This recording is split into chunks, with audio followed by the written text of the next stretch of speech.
Warning, this podcast contains scenes of explicit nonsense and lore. Previously on the Resident Evil podcast. Yeah, this game has such a special place in my heart. It's in my top 3 all day long. This is long overdue, to be honest. The fact that this is probably due a remake. I suspect you're going to get a scene with just one zombie telling you how to shoot and aim and all that, so that impact might lessen a little bit. This is the chance for them to dive deep on the rival company, finally. But if you can find a way to express it in a different way, then it might be still doable. It's just, it comes across otherwise as petty jealousy rather than admiration. Your identification number is WKD4496. Are we going to get that this time? They're going to change the number just to piss you off.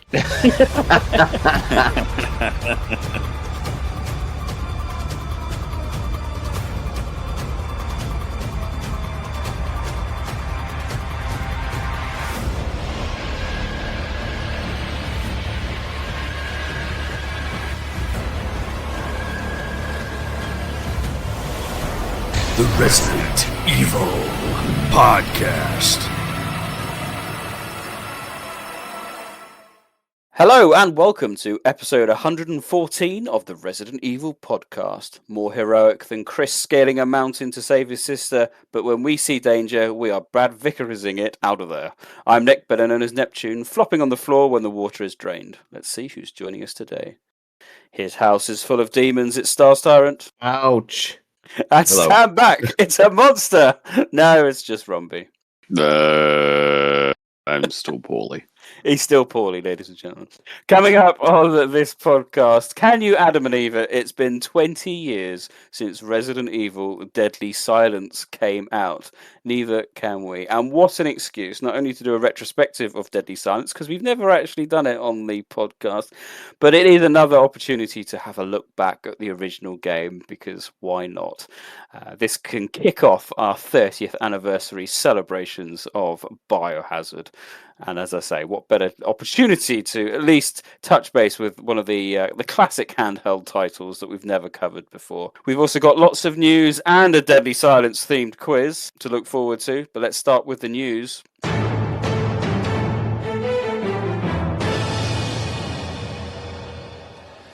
First bit of news. There's only one place we can start with the news today, ladies and gentlemen.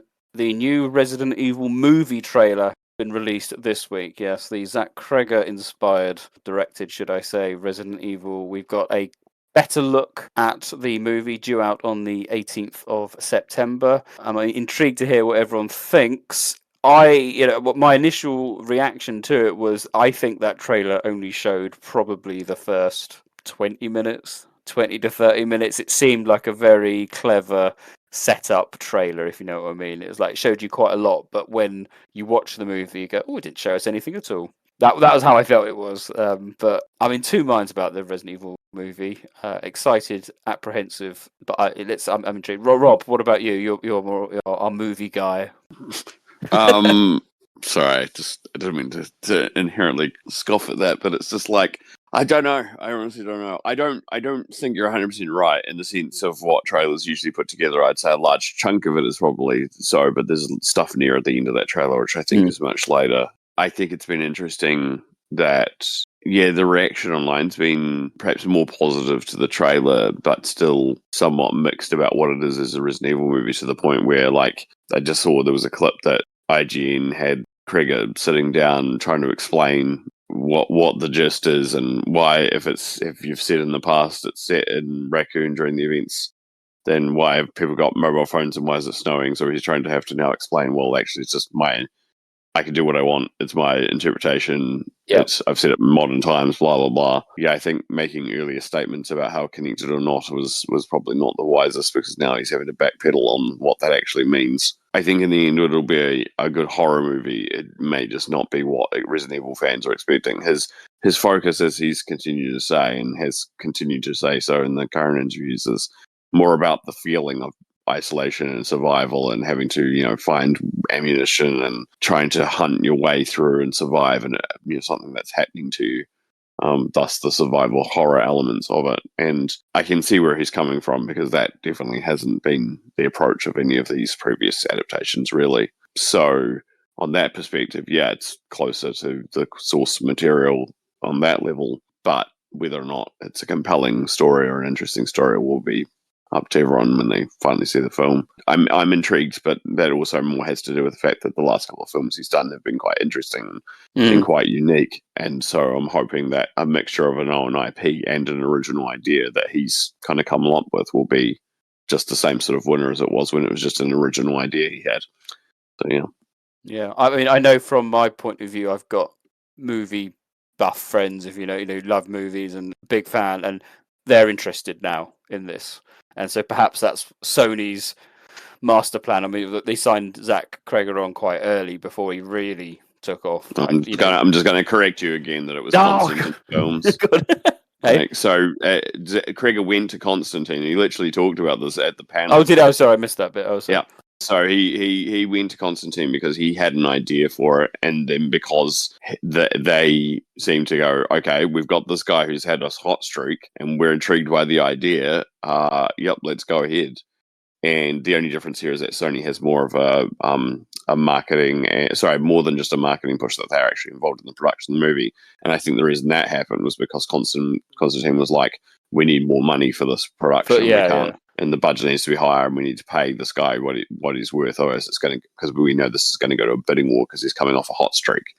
So they knew what they were sitting on, and they were able to put. That's why, if you remember, there was the news about the studios going to bidding war over it, which was that was the co-funder with Constantine. Sony won it. It was just ironic because they've been the distributor for the entire franchise up until this point internationally, outside of Germany. Yeah, blame Constantine if it sucks, and if it's good, then yeah. Sean, what were your thoughts on the new trailer? Anything that stood out? No, I'm completely indifferent to it, Nick. Okay, well, that's a good thing, isn't it? Well, I just don't care. I haven't been in. I've seen all the sort of canon controversies and everything like that, and I just don't care. I've been bludgeoned over the head that many times with movies that I don't think are great from this IP. That Cregger can do what he likes. I like Barbarians. I was a little less keen on Weapons, but I still liked it quite a bit. So yeah, it's just the usual things that we say on this podcast occasionally, don't we? Like, I'm sure it's going to be a really good horror movie. It probably won't be a great, And I just, if it's good, I'll go and see it. I'm completely, and if it sucks, then I won't care either way. I'm not invested in it a single shred, which is probably, like you say, a good place to be, because I'll go. Will I go and see it? Will I go and see it, Nicholas? Yes, you will. Yes, you. I don't know. I don't know whether I will, to be honest. I think our listeners. Your opinion. The reviews will probably be good because he is there's a couple of things I can say with almost certainty. It will be exceptionally well made as a horror movie because, like I say, he's got the gift, and I have no doubt that he will make the liminal spaces and the interior shoots really striking. Because if there's one thing you can say about Weapons with the house in particular at the end, and Barbarian with the second half of the movie, which I won't spoil for anyone if they've not seen it, but he's exceptionally good at making interior spaces feel very claustrophobic and almost weirdly endless. Right. Like he's very good at shooting corridors and things that give you a foreboding sense of dread, which I think lends itself perfectly to this Resident Evil. I mean, on paper, he's a great filmmaker for the IP. I think it's wise in some ways that he hasn't gone with the canon approach. I just wish he'd been more upfront and honest about it from the get-go. Yeah, because I agree. The backpedal has been almost embarrassing. And I think that backpedal is in reaction to the shit he'll have read online about people tearing the stuff he said apart. Because how can we in 2 months go from, my movie's set, in Raccoon City at the exact same time that Leon's there, but he's just in the other side of the city. And then everyone called out the snow nonsense and everything like that. And now it's like, well, I'm just making the movie that I wanted to make. Yeah. And it's like, well, fine, just say that. Just come out swinging with that. Yeah, I agree. I think that was a huge error. The thing that I like about him from the interviews has been, unlike Anderson, who claimed to be the biggest fan in the world, but clearly hadn't seen it. He does show some respect to what he likes about the games, and being almost, I don't say scared to touch the games, but he's like, I can't do a film better than the games in terms of how it will play out. And I respect that. I respect someone who can look at something and go, no, I can't improve upon it. So I'm going to do something else. As you said, if he'd just been like that from the beginning, I think everyone would have been a little bit more on board.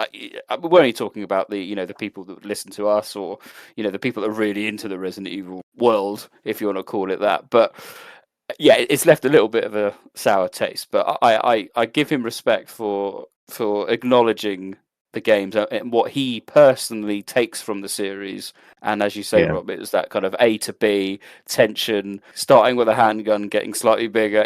That's fine. And if it's got that element, I think that Resident Evil progression, yes, and it's going to have enough touchstone too, because we know the marketing's got an umbrella logo. There's definitely zombies in it. There's other creatures implied. Like, I think this is all reasonably good, but I think Cregger was never going to adapt it, and he said as much. He said something like it was a losing battle or a stupid idea, basically. Yeah, and I can understand that on one level, but the problem inherent, I think, for the reason why that some people will be disappointed is that Resident Evil as a film franchise continues to be that when other adaptations have happened of other things in recent years that have perhaps been a bit more faithful. And I think some people will point to Welcome to Raccoon City as a reason why that fails. But Welcome to Raccoon City wasn't even an adaptation, really. It was a amalgamation of two video games hastily put into a 90-minute movie. Like, that's the problem inherently. It's like you need perhaps, if you want to do this properly, you either need to settle it into one very specific focus, like what Cregger is doing with the feeling of something, or you have to take one specific incident and very much adapt that, rather than like trying to wholesale adapt an entire franchise game or something. I mean, we as a fandom have had to endure this with Resident Evil 7. When we had to take Capcom on board with their whole stick of not continuing like the canon story that you know it, but capturing the feel of what the series was. And this movie's doing no different. It's just, it would have been nice if we just set it in an isolated city on an isolated year, and then it wouldn't have fucked anything up. It could have even been, it could have even been sold as a canon thing. It just happened in this part of the world in 2021. It was a biohazard that befell this city, but that's by the by. I'll tell you one thing I don't appreciate though, and I'm actually going to defend Cregger for a little bit for this. The IGN interview where they asked him to like rank the series and like kind of interrogate his knowledge. Mm-hmm. And people tore him to bits on the comments. I'm like, well, he's clearly never played the originals. And you're probably fucking right. He probably hasn't. Stop trying to be clever and catch him out. Well, even if he has, they asked him to list his favorites. If they're not his favorites, he's not going to list them. Simple. What are people going to say? My favourite is Revelations 2, followed by. It's just like my number one is Survivor. I really love the ammo gathering in Survivor. It's just like when the guy who's doing the Legend of Zelda movie was asked at a press thing not long after he'd got the gig, like, can you list your favourite Legend of Zelda games? And the only ones he talked about were Breath of the Wild and Tears of the Kingdom. And then, of course, all the fans were like, oh, he's never played the originals. And he's like, no, you're probably right. He probably hasn't. And that doesn't matter. No. Because why are we gauging people's like fandom level? It's just such fucking bullshit. And I just hate it so much. I mean, and as I said, it doesn't mean he didn't play the originals. He could. He just got asked what his favorites were, and likewise, the person who is directing a movie that's mostly based on new games is surprise, played the new games. The most recent ones. Yeah, it's like, what were you expecting? I mean, he may have played an old one, but it's the new ones that they want to adapt and are using as the viewpoint because they're the most cinematic, they're the most visual. Yeah, I mean, absolutely. that's that, and inherently that's it. I mean. Cregger has a history. We know that he's a fan of 7, and we know that from his touchstones as far as visuals go from something like Barbarian. So we know Absolutely. we know he's played these games. So when he puts that in his list, I think it was actually number 5 on his list. I'm like, yeah, that makes sense. Like, it's just the way knobheads on the internet try and weaponize it as trying to justify the fact that they somehow know more, and like, well, you go out and make the fucking movie then. I judge the movie at the end on the quality of the movie, and the connections to the franchise will be second. And I think that also has to do with what you talked about before, Sean, which is just that the franchise have been so burnt on, you know, in the sense of like it's just a franchise that continues to be whatever it means to whoever's making it, and whether or not it's like lore adjacent, lore heavy. I'm on board now more for just like, is it a good movie, and does the thing that the director set out to do seem to make sense? So if Cregger's thing is about survival, does it feel like this was a survival journey by the end of it? And that's probably about my limit on where I'll judge it beforehand and then after. I mean, I know John Batman has said he is, you know, getting increasingly tired of the name just being used for directors just bringing on their own projects and just reworking it as Resident Evil scripts. And I agree with that to a large extent. But I am just pleased that this time round we haven't had to listen to some smug twat saying, "You'll never find a bigger fan of the Resident Evil series than me." And it's like, close. I mean, on that note, I mean, I saw a bunch of people already were jumping even previous to that when you made the thing about, oh, well, you know, I had an idea and I was going to make this, blah blah blah, and they were treating it as if it was like Anderson again because, you know, Anderson made a spec script. And I was like, when I read it, I was like, no, he had an idea that he thought would work as a Resident Evil movie. He went to the company that had the rights for Resident Evil and pitched that idea. His own comment was, the difference was that if they had said no, then he would have found a way to make it some other way using the idea, not a script. Yeah. Whereas Anderson went to them and was like, I thought that the rights were available. I found that you guys have got them. I want to make the movie. Let me write a spec script and figure out whether or not I can turn that idea into a spec script that you'll like. So it's similar, but not quite the same. And the thing is that Anderson wrote an entire script around it, but he wrote that script intentionally knowing that he was going to have to potentially change it if they turned the script down. Whereas Cregger didn't go past the idea stage. So that script then would have become whatever shape it was going to be, based on whether or not he could get the IP, and that's not the same. He's not changing his script. It might have still been a survival thing with a guy in the snow for all we know, but it may have been a completely different thing because he couldn't use the Resident Evil element, so he changed the focus on the third act or how the thing's set up or whatever, whereas Anderson was just literally just going to have to rip out any Resident Evil relevant IP references and just have the story as it stood.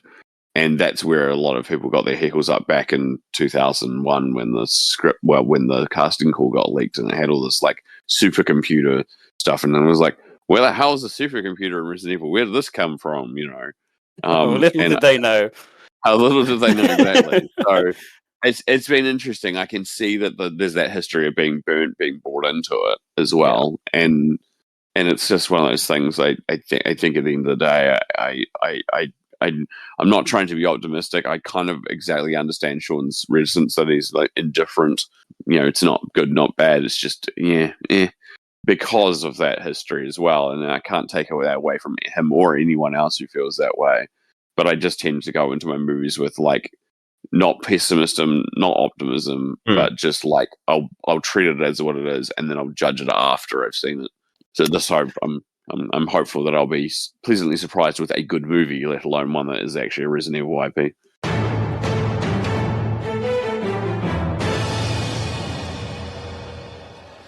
Death Island news. Yes, it's back. Volume 1 of the Resident Evil Death Island manga is available to pre-order now. What we can take away from this, ladies and gentlemen, is that it's Volume 1, which suggests there's going to be a Volume 2. I assumed it was going to cover the whole damn thing, but no. I'm guessing it's going to do half or maybe even a third. Who knows? But Death Island manga is available. This is the English version, currently only available in Japanese. Quite exciting because you will get to see the zombie lion in this. There's some preview pages up and about. Any of you pre-ordered yet, chaps? No, but I may pick it up because my opinion of the actual movie itself has dropped quite a lot since it's come out, and if it's more of a if it's a more grounded take on it, I say as you talk about lions, but we'll see. A lion on Alcatraz. Yeah. Just because. I was having flashbacks to all the times you say my desire news. I know. One day it will happen again. I think. Mm. I think we should. Everyone in this community should purchase this. But if it gets us anywhere closer to getting Heavenly Island officially localized, because it's criminal that it is only available in Japanese or German. Yeah, absolutely. Heavenly Island, despite its awful Volume 1 in terms of stereotypical aesthetics, should we say, is a really good storyline. Once you get past the survival idol stuff, it's actually a very legitimate slice of Resident Evil that ties into a lot of games. So if this persuades Capcom to go, let's get it officially localized, then yeah, I'm all for it. So that's coming out in October. I get the feeling that the reverse is true, in the sense that Capcom has not really much in the way of localizing these, but then some local, whatever the companies are that are localizing it, goes to the publisher of the list of titles that they think are going to be successful and localizes those, and Capcom only gets the back end from the original agreement that they have. I'd be absolutely shocked if Capcom has any hand in any of these localizations at all. It's just a merchandising, agreement with what would already be popular in Japan, that they put out these, and I'd be absolutely shocked if they did make any decisions. I could be wrong, but honestly, I think it's more like it's published. It's a bit like the GOG thing, with the ports of 1 to 3. They went to Capcom and said, we think these would be good for preservation, and Capcom was kind of like, people want these. Well, we know what they thought, didn't we? I mean, shockingly with GOG. Haven't they said that it's one of the most successful things they've ever done on the platform now? So there you go. Yeah. So, and then obviously that led them to doing Dino Crisis and all that sort of stuff. So, Anyway, so hopefully Capcom has more of an awareness that there might be a demand for these outside of Japan, but I don't think it's driven by them. I think this is driven by whoever's doing the German one previously for, in other territories. Whoever does German publishing is just like, pick that from the title and get it translated, and it turns up randomly in just one market somewhere in one different language.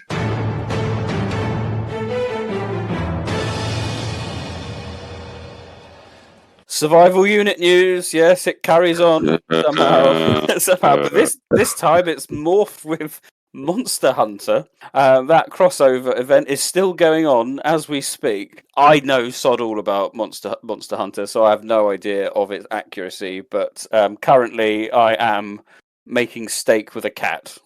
I don't know. I've got some new characters. It's awful. I don't know. I don't do any of the quests that are supposed to do with it. All I'm doing, as I said, is collecting steak, and then it's being cooked by some cat going meow meow meow meow meow meow, and then I this get is stuff. Your cutting edge Resident Evil podcast, ladies and gentlemen. You just listen to our host mimic a cat cook from Monster Hunter. Thank you for your Patreon support. If you'd like to like and subscribe and give us a thumbs up. Oh, God. Oh, yeah. I'm still hopeful, as we said in the last podcast, that we will get some conclusion to the operative storyline in the main storyline, but we are not there yet. So at the moment, we have to endure Monster Hunter.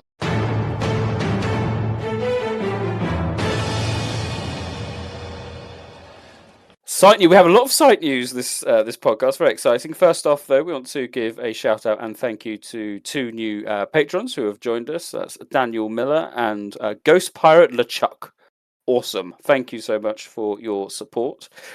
If you want to find out more about our Patreon, you can click on the community tab on the REP website, which itself has been updated. Now, that is a smooth link, ladies and gents. That is top quality linkage. Community blogs is now been, as I said, updated on the podcast website, and as well as links to Patreon and Discord and all the other bits and bobs, you've now got a new page showcasing some entries and kind of blogs from our community. Now, if you want to have your name in lights and on our website, then feel free to do so. We've got 2 up there. I'm going to give a shout out to both. So that's Aaron Z, who has done a blog focusing on why 30 years has been successful for Resident Evil and why it continues to be a popular franchise. And then we've got a second blog from Berlin Rain, who has commented on Resident Evil 0, an underrated masterpiece. which is a bold statement if I've ever heard one. Those blogs are available. They obviously don't represent our personal views, but because we are a nice family-focused podcast, as we like try to be, we actively welcome anyone's input. So if you have a burning discussion point that you want to raise, we will certainly consider everything. Just make it interesting and on of decent length, and we can consider it. Email the podcast at team@residentevilpodcast.com, and I'll certainly take a look and relay it to everyone to see if that is something we want to put online. But yes, so that's been a big update on the website.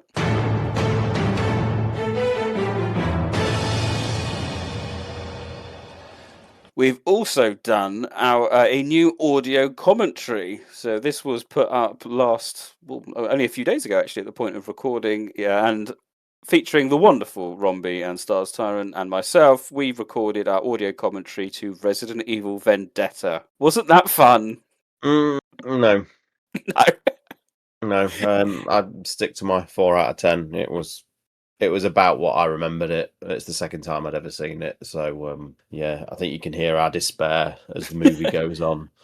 It's as a reminder for anyone that they're worth listening to in this if you want to have a bit of a giggle. So you just play them on however you listen to the podcast, and just put the movie on in the background. It should start. I think we give a good warning to say press play now, and it should sync up relatively smoothly with what you're seeing. I found it interesting. I've not seen the film since. I think it's possibly the third time I've only seen it. I think my takeaway was that it was better for longer. I remember it going off piste sooner than it did. What do you mean? What do you mean? There was two lots of screams and a Looney Tunes puff of smoke within 20 minutes. I don't think it got any better after that. I can tolerate the B camp, the B movie camp. That was fine. Now, I think it all goes wrong after Rebecca chastises Chris and Leon. I think up to that point is fine, and I think we all collectively took away how awesome Rebecca was in this film. At least up to a particular point. It was up until the plot dictates her not to be. Yes, absolutely. She's so cool, and she should be utilized far more in games as being this super intelligent herbologist or virologist. And she just gets wasted, and in Death Island, wasted. Oh, anyway. But yes, that's available now on all good podcast apps if you want to download it and listen along to our views. You won't be disappointed.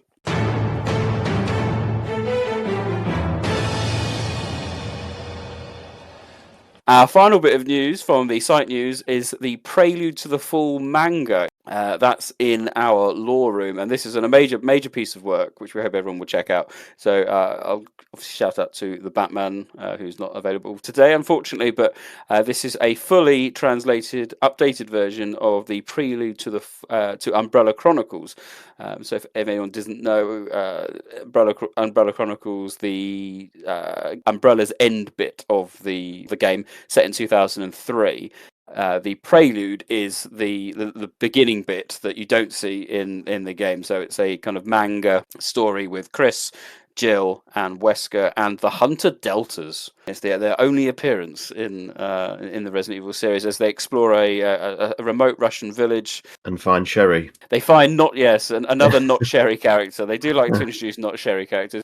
Anna, and she's hiding in the village, and it's not the best. I mean, compare it to, say, in terms of the storyline, it's not the best compared to Heavenly Island, but it's fairly decent. I think the artwork's quite cool. I think they portray Wesker quite well. And what's cool about this translation, apart from being the updated version, is that we've got some of the think Batman, kapow, plunk, that kind of thing. The kind of sound effects. Most of them are translated as well, which I think adds a little bit extra to other translations that are available. So feel free to check that out. As I say, it's in the lore room. I would probably recommend downloading it. It's certainly designed to be viewed on desktop. I think if you're opening it up on mobile, it automatically goes to a downloaded version. I think it automatically downloads onto your phone, which is fine, but not everyone likes that. But it's best to do it in desktop, and I think you can manually download it as well if you want. So again, that is available now. That does finish all the news for this podcast. We now turn our attention to celebrate 20 years of Resident Evil Deadly Silence.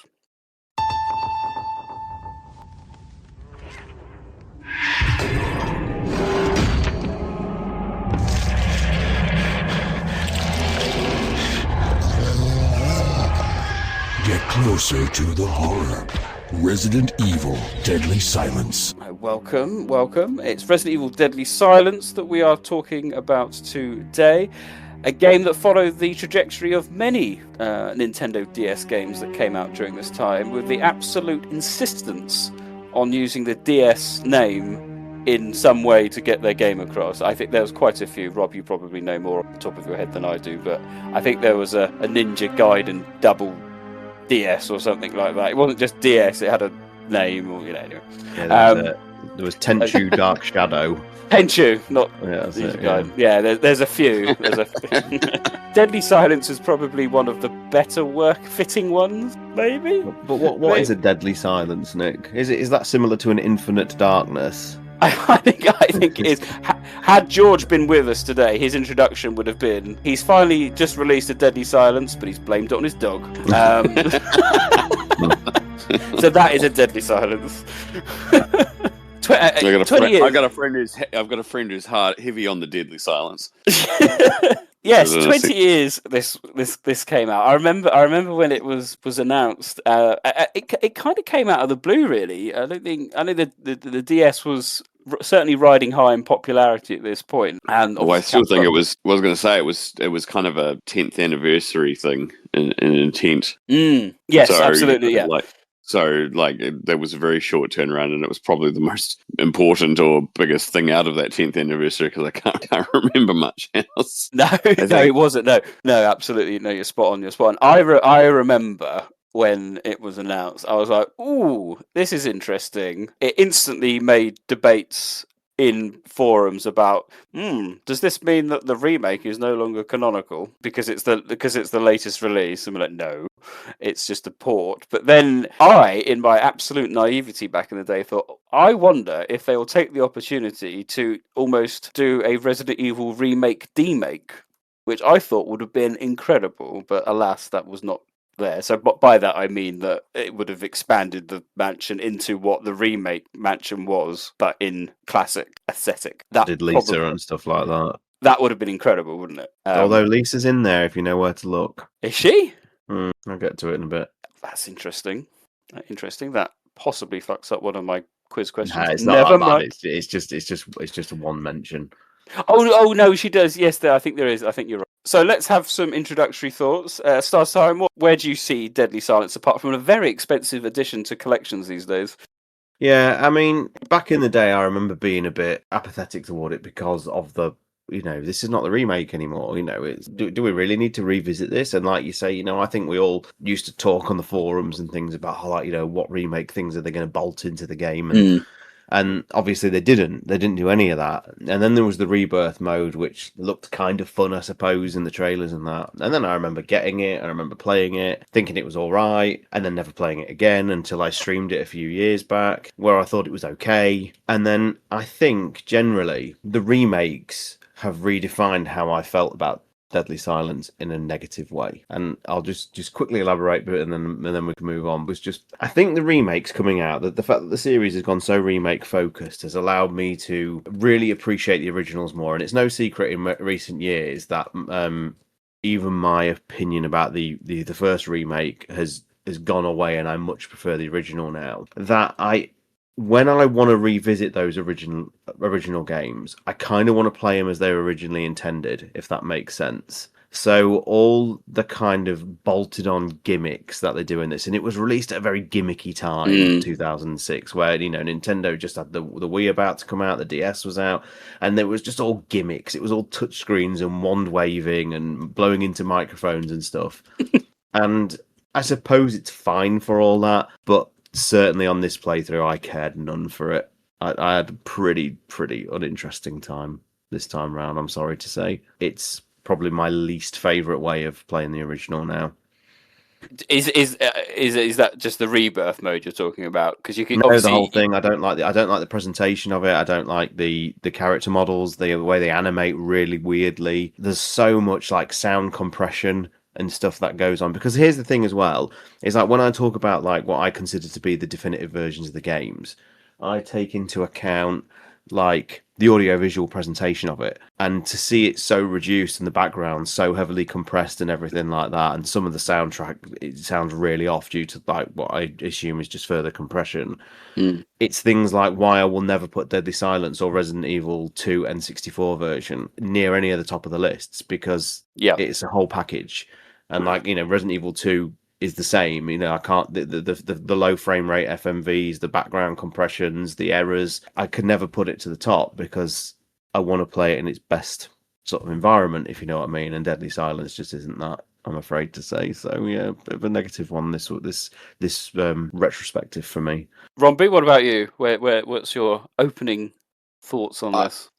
I'm listening to what Sean's saying, and it's making me think about the fact that like it's taking away a little bit of the agency of what it meant in 2006 or late 2005, which was that this was a portable Resident Evil experience. That's fair, and it was incredible. And I think that's the thing that I have to keep in mind. I mean, it's in an age now where you can play pretty much the most recent full release game on a portable platform, in the sense of like a Steam Deck or a Switch or something like that.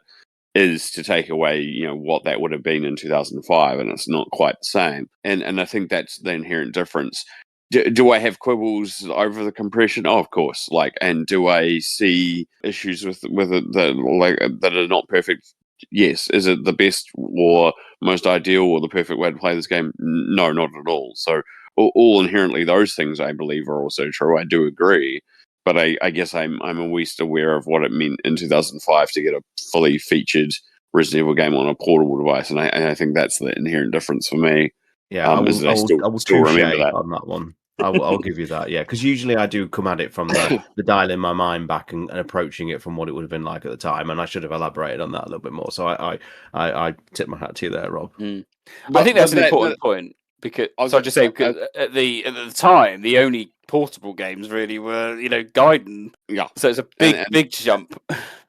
Yeah, and your game.com Resident Evil 2 and your and this is the thing. But it doesn't belie the fact that also looking at it in a current lens, it is also not the best way to play this game. Like I fully agree with Sean in that sense. Like if you're going to play this, you're playing it because it has a specific mode in Rebirth mode, or you want to play the original game in some portable form more so than that. But of course, now you can play the PC version on, there are portable ways. There are the PlayStation versions were available, only a handful of years later, originally on the PSP than the PS Vita. You can still play those if you have a PSP or a PS Vita, and they're a better experience than DS as far as quality. You don't get the Rebirth mode, but you do get the original PlayStation 1 level quality on a handheld. So like it's a bit of a jumble in that sense. My biggest thing, and this probably could have been an entire talking about, but I'm bringing it up now, is that I still don't understand why 2005, 2006 that they still used the uncut opening for the opening, but they did put the uncut head turn drop of the Kenneth thing in.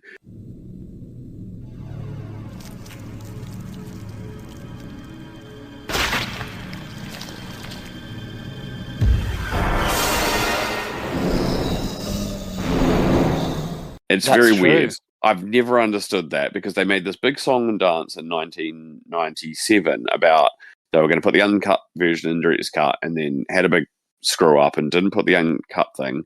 And then to make up for it, they put the uncut video in like a postage stamp form on their website. Not because it was postage stamp at the time, that was just the technology of the time to make up for it. And then when they did the DualShock reissue, they still didn't fix it. And then when they did Deadly Silence, they still kind of half-assed it. They did the Kenneth head drop bit, but they left the original black and white opening. Some people have said to me in the past, and it's a valid point, that officially the US opening is its own version, like on the European, because it's on the European version, the outside of Japan version, because they had to create new elements for it, because they don't have the dead body stuff. They have the newspapers and that is its own version, which is true. So artistically, maybe you would choose that because you go, it's different, regardless of the not seeing the bloody stump, and the amount of and the color and all that sort of stuff. But yeah, I always found that an interesting choice. That they kind of this one kind of did 50-50. Did the CG head drop animation was fine, but the opening cutscene was still black and white and still censored. So yeah, it's I've always found that such an interesting choice of 2005 when the gore factor elements is well and truly no longer an issue 10 years on from the original. I think compared to where gaming was at that point. It's always been weird because the PC version was color. No, depending on where you were as well, and the same with the director's cut, which. Ironically, if I remember correctly, people will correct me if I'm wrong, but I think the German version has the uncensored opening on the PlayStation version. Right. Because they had like a much more restrictive, had to be behind a shelf, gaming control.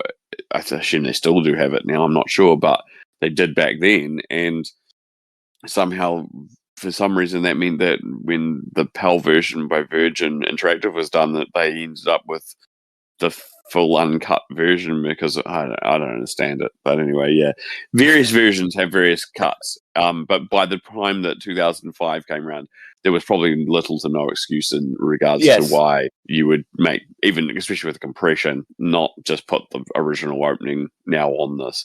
And having never played the Japanese version of this on DS, I'm assuming that the Japanese version has the uncensored opening because it's the Japanese version, which always did. So someone again would probably post somewhere I could go probably look it up and find out, but I suspect that the complete uncensored version is on the Japanese cartridge, ironically. Japanese version has the crow on the front cover, which is certainly a choice. For my kind of opening gambit on Deadly Silence is one of intrigue. I think your point about timing is very accurate, because you look back on it now and go that there's not a lot of point to it other than, as you say, Sean, the kind of novelty factor of doing all the knife games and all that. And I think, and we'll talk about Rebirth mode in a lot more detail in a minute, and some of the, I think some of the good stuff that gets added into Rebirth mode. Nowadays, as you say, you could play Resident Evil Requiem on the Switch too, so it's not quite, hasn't got quite that unique factor of playing, oh my god, portable Resident Evil 32-bit on your handheld. There is compression. The Aqua Ring in particular looks horrendous with the water, which upsets me greatly as my favourite part of the game. But despite all that, there is some nice quality of life improvements in the game, and the sheer quality of the original game just shines through, and there is something so wonderful about seeing that B-movie opening on your DS handheld and just chuckling away Barry Burton, Rebecca Chambers. I love it. I just can't not enjoy the opening of Resident Evil. I just can't not enjoy the game. Whilst Rebirth mode, I can probably take it or leave it. Just being able to play the original game on handheld like this back then was exciting. I mean, I don't think I got it when it came out. I think I got it much later on. I must have got it 2012. And a key point I had is I had it on DS Lite, and I'd say struggle, that's a bad term, because I could probably play the game blindfolded. But the difference between playing it on the DS Lite and my later console, which was the 3DS XL, I find to be an enormous benefit. Having that bigger screen is so important. Having the bigger touchscreen panel on the bottom screen and just being able to see clearer. It's really hard, I think, on a small DS screen. I don't think it's designed for it. I think you need a big DS screen to really get the most out of it. It's very hard to explain because obviously it's very pixelated anyway, and it's, I suppose technically it makes no difference, but just having that little bit bigger screen, I think I'd never play it, put it this way, on the DS Lite. I will always play it on the 3DS. I don't think it makes any improvements in terms of the speed or anything. I don't think it gives it a boost or anything. I just think it makes it far more playable just because you've got a much bigger area to play in. So that's my top tip. bigger screen you can play it on, the better. But I want to talk about, firstly, before we go into Rebirth mode, I'm going to be honest, I want to talk about the original game, and what an excuse to do so. It's kicking off our 30th anniversary, and I like to talk about the original game because we don't talk about it as much as I like. But we can also talk about some of the classic, should we call it that? Because that's one of the options when you play it. So how does playing classic mode on DS hold up? I particularly liked the addition of the quick turn, skipping some of the door cutscenes if you want.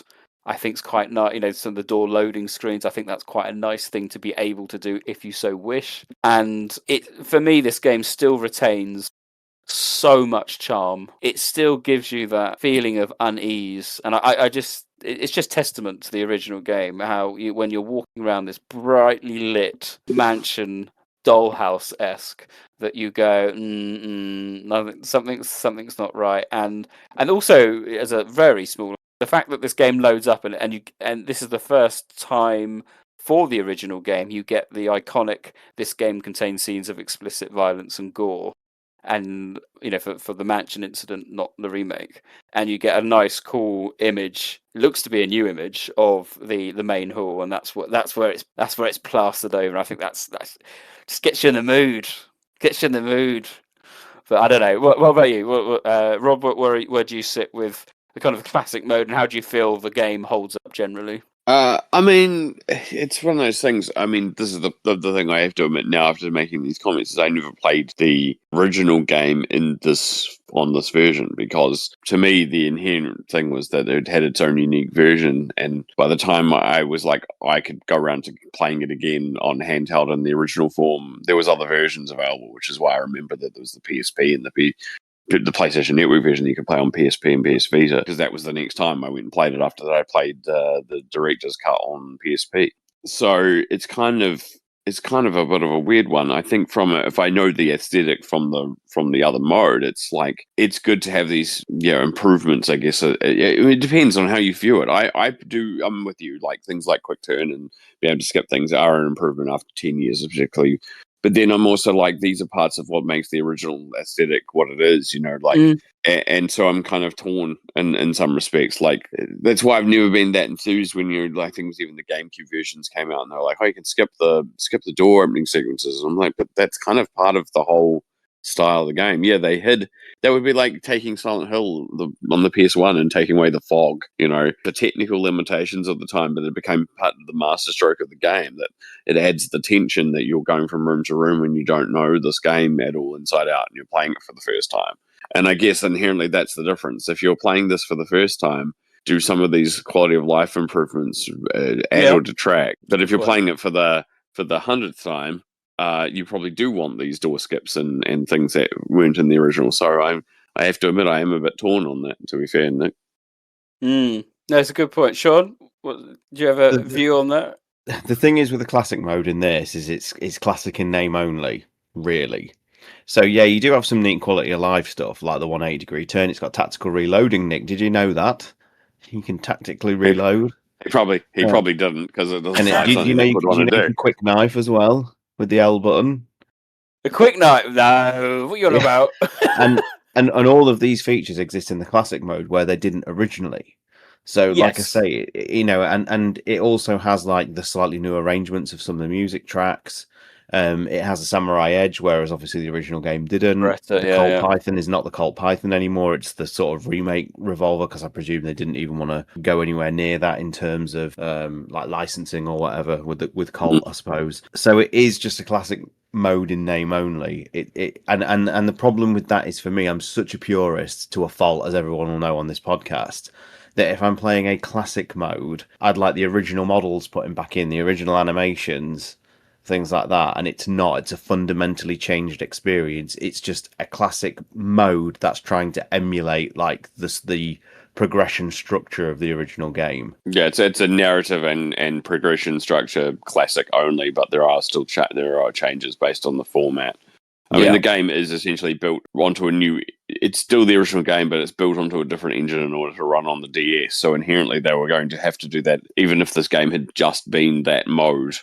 and there wasn't the Rebirth mode with all its features that use the features of the platform it's on, there still would have been changes. Because there was no way they were going to be able to just directly port it. Yeah, no, sorry, Sean. I just want to backtrack as well, just quickly, before we carry on. I am very sorry. It's my fully deployed apology that I really should have considered this game from the point of view of 2006 and how masterful it was. Because it was enormous to play like a fully fledged console experience in your hand, So I retract that. I fully retract,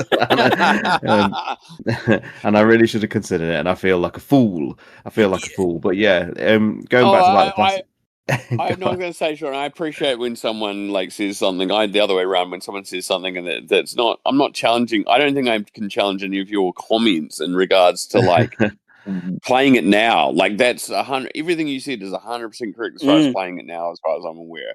But I just had to at least remind myself. It wasn't just about reminding you. I'm pleased you did. And equally, this is a retrospective podcast, so we are supposed to be looking back. Kind of looking back. So some things good at the time, but now less so.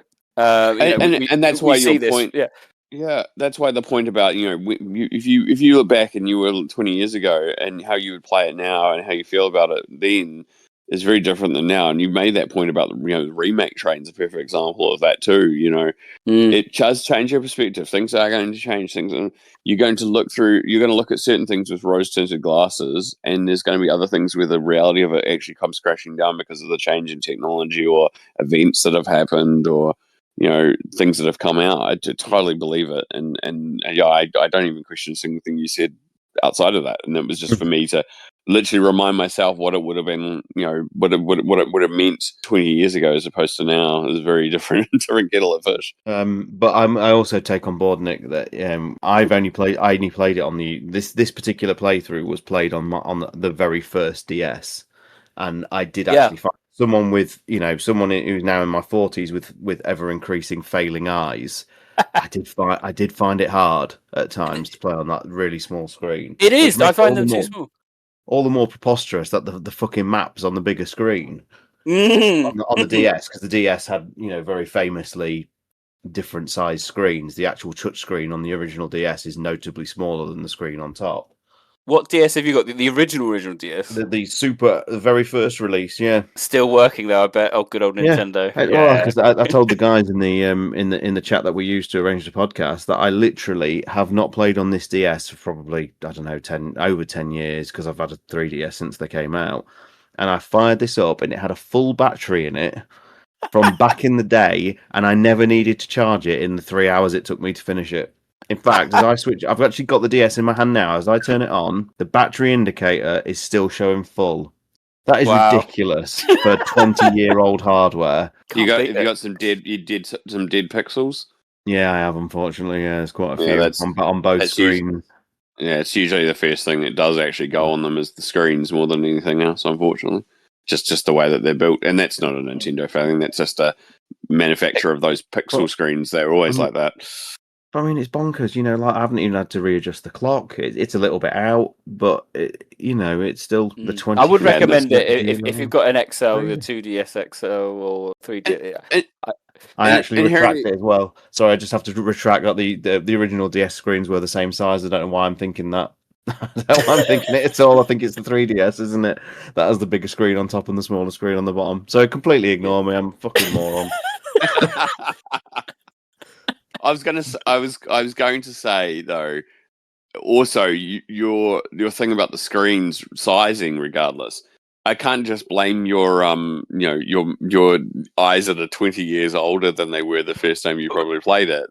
But you can also blame the move of technology. We've moved to a lot of handhelds that have bigger, brighter screens. So inherently, you're not used to seeing a screen that's 20 years old. We're used to our technology with our wider format, brighter, screens, and you're used to that. So you've trained yourself into that idea. So going back to older technology doesn't help either. I mean, I'm aware of.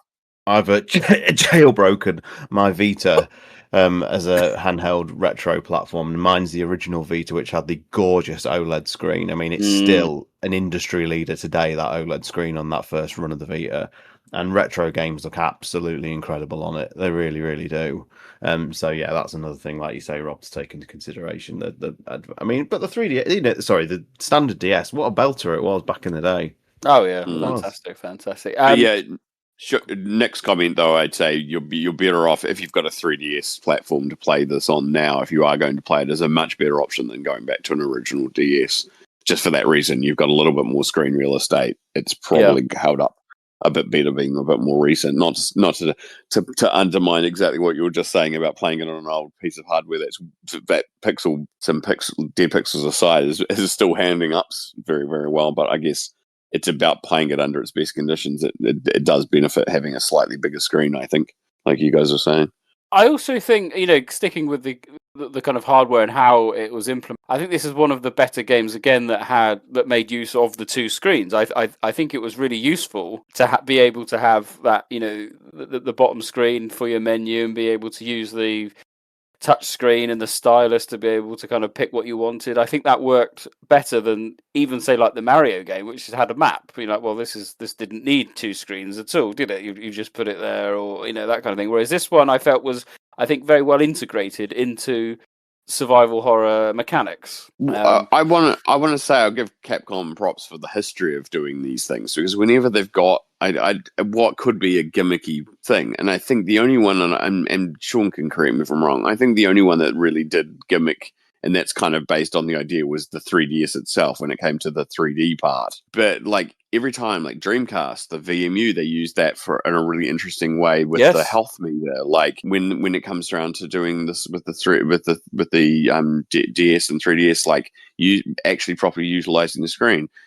Talking about VR support, like they're one of the ones that have really, really pushed as far as like a mainstream title to actually have functionally usable VR support on a main title, not just a game that was cut down to VR or designed only around the VR, but here's a fully fledged title that also supports VR. Like, this is something that Capcom has done time and time again throughout its entire history, is to not just use it for the most obvious gimmicky things, although they do also, as you can tell in this with some of the ways that they utilize it. But at least they thought of something to utilize all the features of this platform.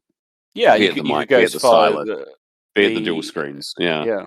But you could also say, like, even the Umbrella Chronicles, Darkside Chronicles uses the Wii function relatively well. I'd even go farther back and say they had a go with Survivor and the Guncom and did okay. Dead Aim, very well use of the Guncom 2 and being able to actually play an entire game with a gun and the D-pad.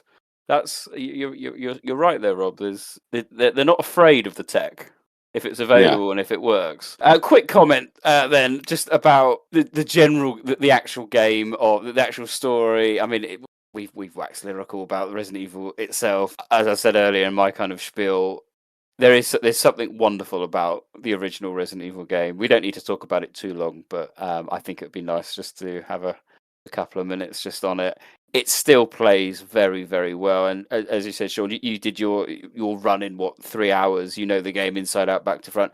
If you don't know it, this is still a quintessential survival horror experience, and it still retains a lot of that unnerving feeling of exploration. It's just It's just the classic game, and it refuses to be beaten, in my opinion. I don't know. Sean, did you want to say anything? How, even playing it, how did it feel? Just doing the old secret mansion, guardhouse, garden, lab. I mean, the progression's always going to be timeless. I do think it's one of the best in the series, actually, for how it sort of unfolds. And like, once you've played it like to the level that we have all on the podcast, you'll actually realise that the open nature of it is actually kind of a myth, because there is only a couple of ways you can vary it up. It is more or less a linear structure. It's just that the illusion of it is amazing, and it still carries that to this day. I was actually quite surprised, because I thought Rebirth mode changed more than it did. I thought it was more akin to the advanced mode, so I actually had to remind myself that a lot of the stuff is in exactly the same kind of place. But there's one of the reasons why this series is still so beloved is because they nailed it first time out the gate, and the remake's incredible. I'm not knocking it for a moment, but there is just something about that magic, isn't there?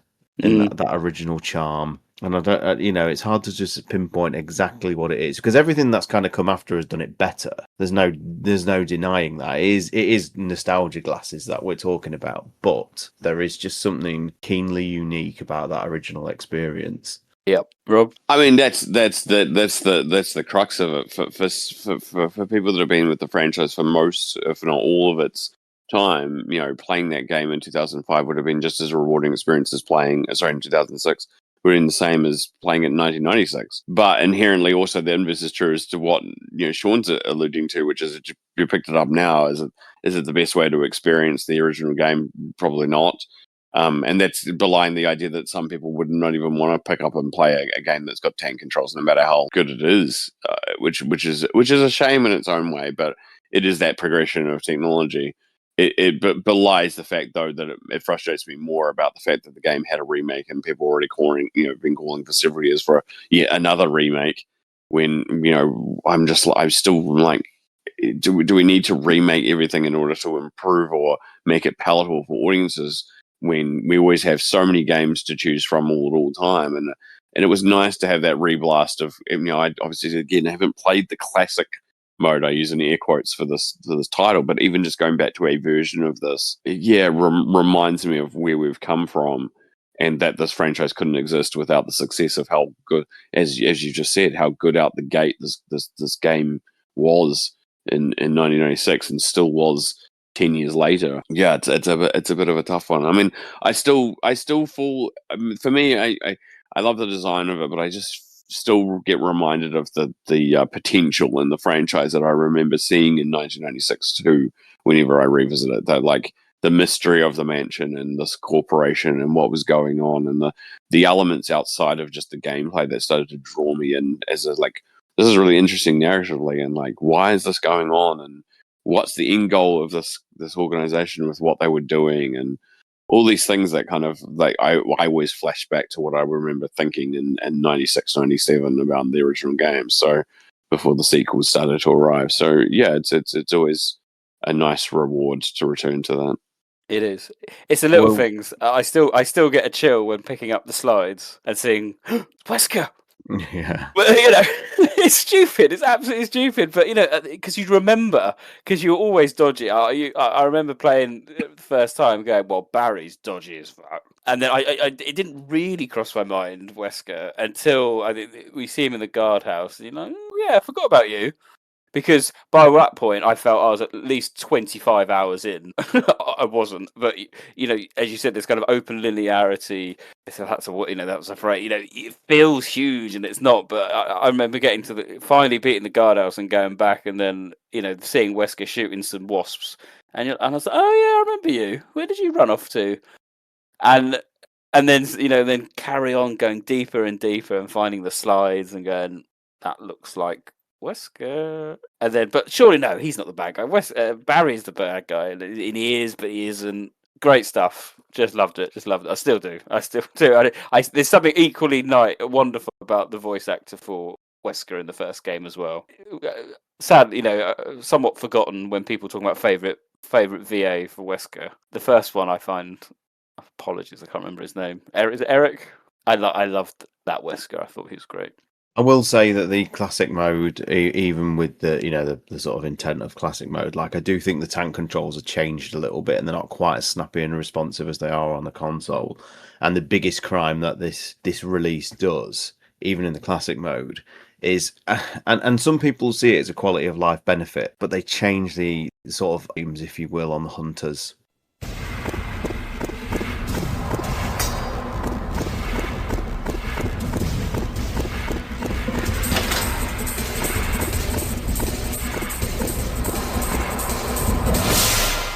And they've made them so much easier now.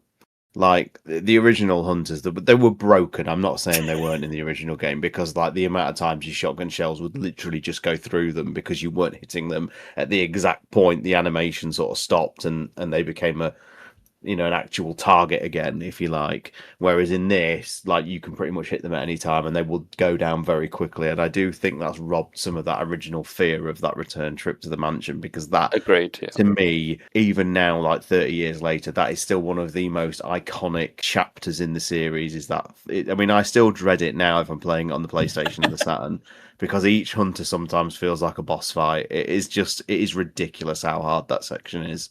How the fuck we finished it back in the day? I have no idea. More hope getting than decapitated judgment. on yellow fine and Yeah. stuff like that, and that just doesn't happen on the DS version for whatever reason. No, it does not. No, it does not. It was, it was always brutal. I will say, generally, there's something I find quite nice about playing non-director's cut, because all subsequent releases, for a long, long time, it's always been Resident Evil director's cut version that's available on PSN or whatnot, and that's fine because obviously it's got the normal mode, it's got the advanced mode, it's even got the kind of the tutorial mode, I think it's called, where it's really easy. There's something nice just about the original Resident Evil. I know it's not quite the original, but you know what I mean? I'd love to see if they ever did a master collection. I'd love them to have the original game as an option, and then director's cut as an option, because I feel Capcom merged them, or at least they actually ignore the original in favor of the director's cut, and I don't like that. Yeah, and there's also the infamous original US release, which has some slightly changed things in it, like only like 2 ink ribbons. Oh, is that okay? Right, yeah, because Rob will be able to probably elaborate on this better, but the original US release was designed with a difficulty in mind for people renting it, wasn't it? As the story goes. I think that's as the story goes, whether or not that's true or not. But what I think it really comes down to is the fact that I think it was Okamoto. There's a story about him basically creating the fact that the game was more about an ink ribbon hunting, and so that there was too little in the way of ink ribbons and the general difficulty. So the Japanese version was released with a particular difficulty in mind, and then the US version was made to be just generally harder because they thought that US gamers always like the challenge, regardless of whether or not that was for this rental thing. I think that's a bit of a misnomer. I think that's just a reasoning behind it, but I think it was just literally back in the day. I think this was just an understanding of what Japan had about US gaming at that time, is that they wanted harder challenges in their games, because this actually came up on the Discord the other day, was about Metal Gear Solid was saying that the US version is particularly brutal in some of the areas, like the torture sequences. And they softened it when it came to the PAL version. It kind of got back to the Japanese version, with the exception of what I assume is the European Extreme mode, which probably has the same level of torture difficulty as the US's standard mode. And so I think it's just an understanding that they wanted to make things more tight. It's the same with the removal of auto aim. There's auto aim in the original game in Japan, and they took it out for the other territories. So it wasn't a standard thing that got added to all territories until the sequel, but it's in the original game. So if you play it in Japan, you can aim off screen with the character who does auto aim, but the US and PAL versions don't have that. And again, I think that's just a difficulty choice. Yeah, you see, as a Saturn player, I find it bizarre that people didn't play the original game with auto aim off, because the Saturn version didn't have it. You see, only in Japan. And I much prefer playing the games without auto aim, because there was one encounter in the REbirth mode. Because one of the fiendish things REbirth mode does is put 2 types of enemy in one room, and I was trying to fend off a zombie, and it fucking auto aimed to a crow that was just flying by, and I got bitten. It's just, I hate it so much. I don't even know if you could turn it off. I never even looked to see if you can turn it off in the DS version, actually. You can change blood colour. Yeah, indeed. That's very House of Dead. What? I'm actually good. Is there a blood change colour in the Switch version of Requiem? Because it should be a Nintendo thing that they should keep running through the series. N64, yeah. N64 version of Requiem. I think, but I feel like there's blood color changes on a couple of other ones outside of the N64, but I could be wrong. I get the feeling that was the case. I used to love the fact that the Nemesis blood color was purple. I always found that fascinating. That was the only creature that had different blood color. Anyway. Before we talk about REbirth mode in a bit more detail, I want to give a shout out to the artwork. Considering this is supposed to be a relatively minor release in terms of 10th, it's not a new game in terms of progressing the story. It is essentially a port of the original game. The fact that they hired Toshiaki Mori to do the artwork for everything, really, everything got an upgrade. All the BOWs, a lot of the characters got new. Jill and Chris, the Tyrant has never looked better. I was amazed that that they were able to, why they went to that level of expertise when they didn't need to. But I mean, it's for its benefit. Top marks for you to actually using his real name there, but he's well known amongst a lot of fighting game fans as Shinkiro. Shinkiro, yeah, he does all like the Street Fighter and the King of Fighters artworks and stuff like that. So he's a very beloved Japanese artist. Yeah, and I've known his designs for some of the Resident Evil cast has not always been popular. I think he was also featured in quite a lot of artwork for Umbrella Chronicles as well. Some like the image of like Jill on one knee is quite a famous one from this. Although he made Chris quite roided up and bulky before Resident Evil 5 happened. So that's a bit of perhaps inside information. Yeah, but yeah, absolutely agree. Yeah, and the Hunter. I think the Hunter's my favourite, and I just like the Tyrant on the front cover. I think that's cool to see. Bit of a ruins the surprise if you've never played it, but never mind. But yeah, again, I think that's probably one other thing that's worth talking about. It was the intent, and it goes back to what I was saying. I don't know how many first-time players this was going to attract, as opposed to people who already knew the franchise. There might be some people who had never played the original Resident Evil titles, who had a DS or young enough at that point that they might have been their first title. I'm sure that's the case, but yeah, it's kind of interesting from that perspective, I guess, Nick, as you said. Oh, Jill! Sorry for keeping you waiting. So everything is done? Well, almost, yes. Now let's go.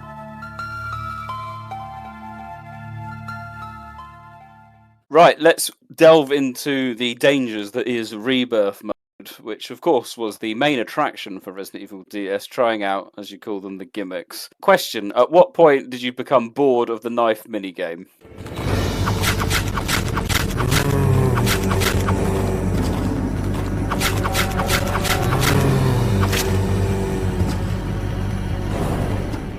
First time. It goes back to this thing. I was praising Capcom for making these things where they make use of it, but it is gimmicky, let's be honest. Like it's a great idea. On paper it seems like a great idea. I like the first person. I mean, yeah, that's what I mean. Like on paper the idea makes complete sense.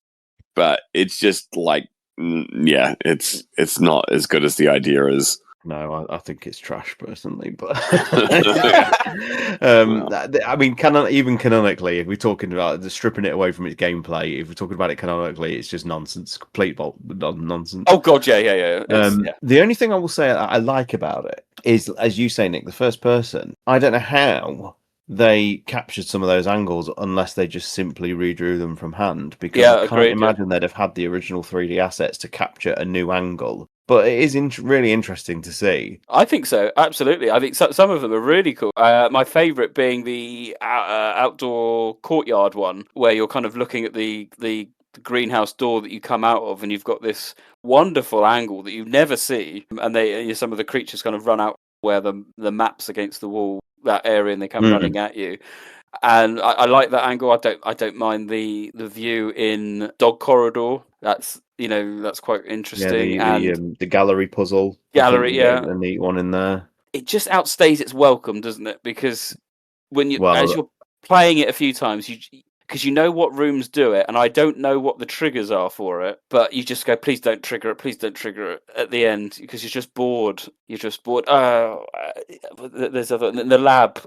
Because I still go, but at the end level, the end lab bit, I had to keep going back and forth to the save room to prepare myself for Tyrant and all that. And the times you trigger, and I'm just not interested in another. I've got 25 Magnum bullets, 40 shotgun shells. I do not have time or the need or the inclination to get out my knife and fight a couple of zombies.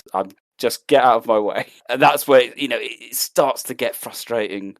As all gimmicks do, don't they? Let's be honest. But I find it's only that one that outstays its welcome. I actually think, and we can talk about some of the others, but I suppose with the knife the knife game, you've also got the kind of Master of Knifing mini game. If you are more glutton for punishment, you can play it over again.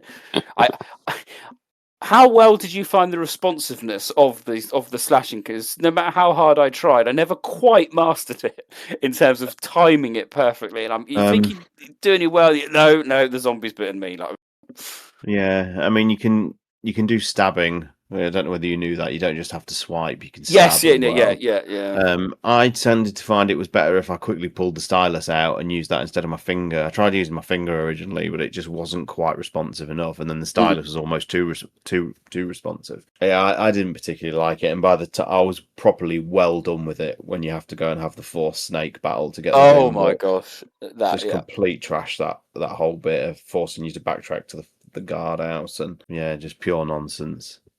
How many times did you die to the snake boss, Nick? Yeah, far too many for what. I actually did it first time this time, but it was a miserable experience. I remember on emulation because you have to use the mouse to click, and it just was not responsive at all. No. It was awful. No, I'm a big fan of the yawn. You know, we all are. Everyone is, and it's just I've just had enough at that point, and I'll have an extra yawn battle, but to do it in first person, you almost wish they'd. I understand why they did it, but it was hard. It was hard, and I don't mind hard boss battles if it's something you can pick up and learn and try to. But when it is a kind of gimmick that's forcing you to lose, that's when it starts getting frustrating because you're like, this is not me as such. This is the game just being a bit of a bitch, rather than that kind of thing. How did you feel that we didn't even get a Neptune in Master of Knifing? That was it. There was no, considering they must have just used all their Neptune tokens in the remake. Going right, we've given you this whole big grandiose. You're just getting the standard Neptune flip flop. You do get an extra shark though if you do get an extra shark. Yeah, you do, which was a Brucey bonus for sure. It was the only gimmick I felt outstayed its welcome during the game, and I wish there was a way of. I don't know if any of you actually know what the trigger is, because sometimes is it timing? How often you come back in it? I won't be surprised if it's just purely random, to be honest. Yeah, same. Yeah. But it put you off, didn't it? Sometimes when you're planning, you're like, "Well, I definitely don't want to go that way because I might." I was like, I've got to be honest. I never paid attention enough to know which were the repeating rooms. Okay, right. I just tended to just do my usual progression through, and then your usual route and plan. It's yeah, that's fair enough. So there's lots of other little mini games. Can we start with the most infamous, which was of course rescuing old breathing into the mic. Yes, breathing into the. Let's just say that. Yeah, let's keep it. PG-13. Richard, what happened?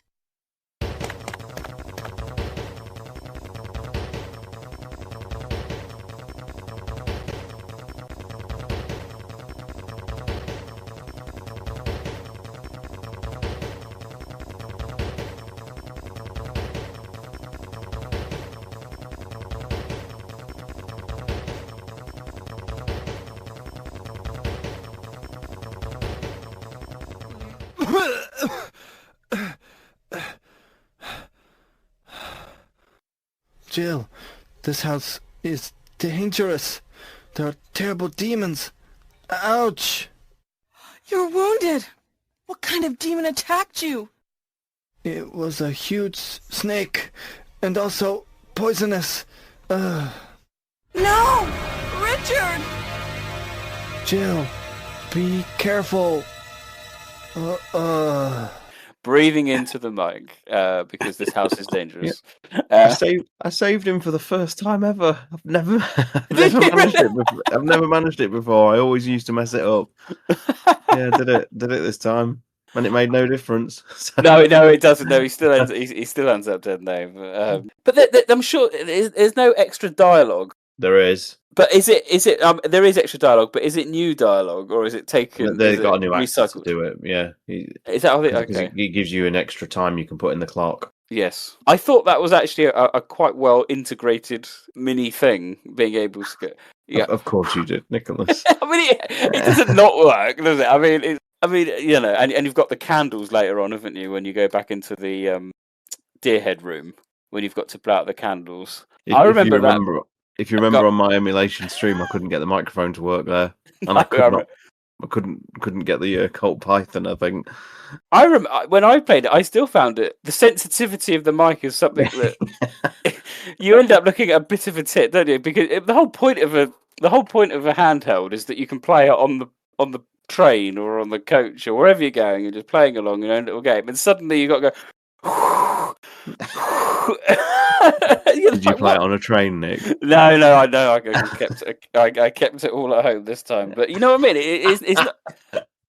You look at an absolute fool going, what the hell are you doing? And I have this great idea, a great vision of a bunch of people on Japanese transport in 2006 going into their DS while they're on the trains or buses in Japan. I just could never get the candles to work properly. It was a stupid one. But anyway, any comments about the use of the microphone? No, I mean it pretty much works as intended, I suppose. But again, it just was another. It was far less interesting than the Phoenix Wright games on the DS, where you actually had to shout objection into the microphone to do the cool things. But like I say, this era of gaming was very strange for all this. You know, you had the iToy on the PlayStation, the Wii coming out. They were just all gimmicky, weren't they? And I don't think it's an era that too many people look fondly. I mean, the Wii was great to be like a family sort of thing. You know, everyone's played bowling around the TV at Christmas and things with all the grandparents and stuff, because it was finally a time that everyone could sort of pick up and play games. And Nintendo were good for that, but certainly the DS implementation was I don't know. What about some of the puzzles then? What about because there was a lot of extra ones, wasn't there? So I enjoyed some of them with the and I think I've said it before on the podcast that the extra one in the Aqua Ring with the maths where you had to kind of add it up to is 11, I think 8 and 3 or something like that, and you had to use the different numbers.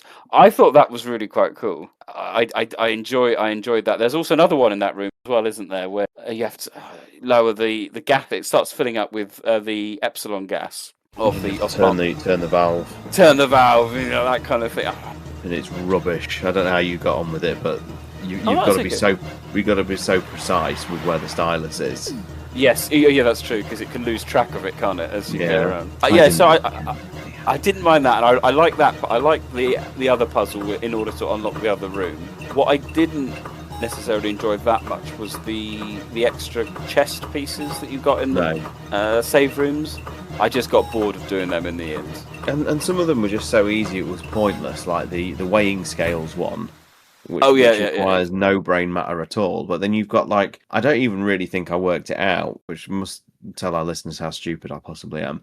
But the triggering system switches, to make the elevator work and stuff. In the triggering room, with the big, you've got to do those 2 puzzles with the bridging the circuits.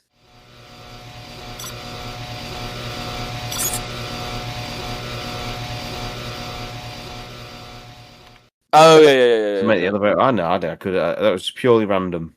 Could not figure it out. It's just my brain was not working. It was about 1 o'clock in the morning trying to get it finished. Just could not figure it out. No, Rob. What about you? Any puzzles that you felt were a good addition? I mean, I'm really indifferent to the additions in general, but there's any that really bothered me the same as you guys, but then I'm not thrilled about any of them.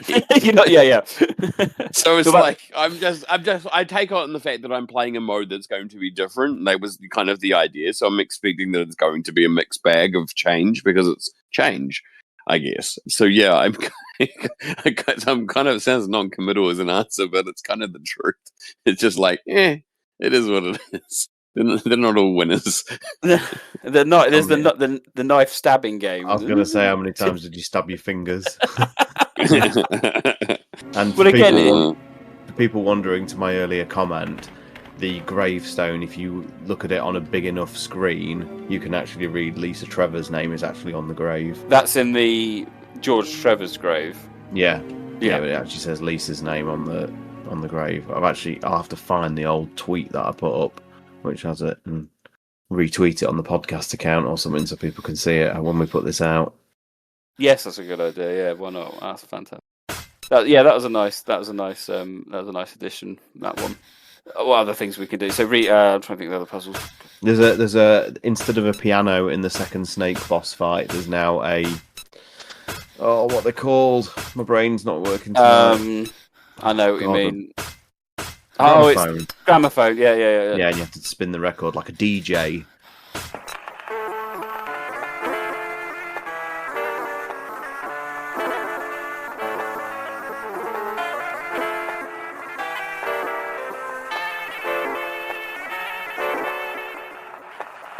Yeah. That I struggled with as well. And you just got annoyed because it make a funny noise when you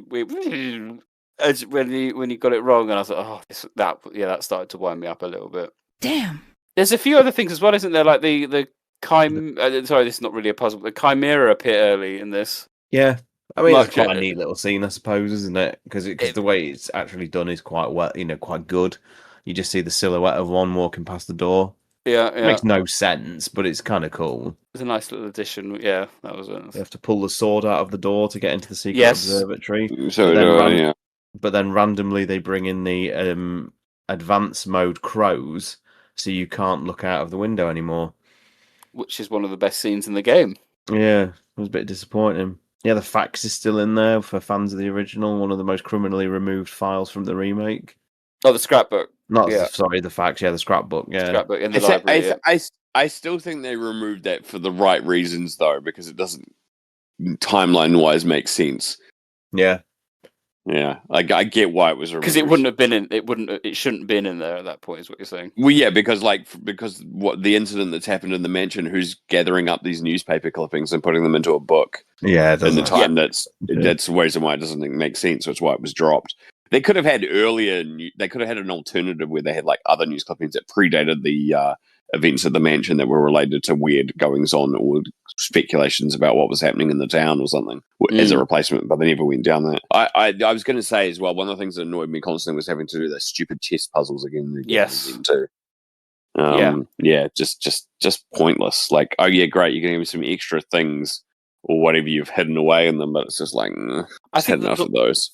The worst thing for me about those chess things is I think that the original Resident Evil was actually quite a well-balanced game in terms of ammo, herbs. I mean, for first-time players anyway, I think once you get used to it, you kind of know, yeah. Yeah, but that first time playing through, you do use up quite a lot of herbs because you don't quite know what's happening. You will run around a corner going, and you're zapped or whatnot, and I think having too much ammunition, can ruin it a little bit. And the extra chests, I think, didn't help.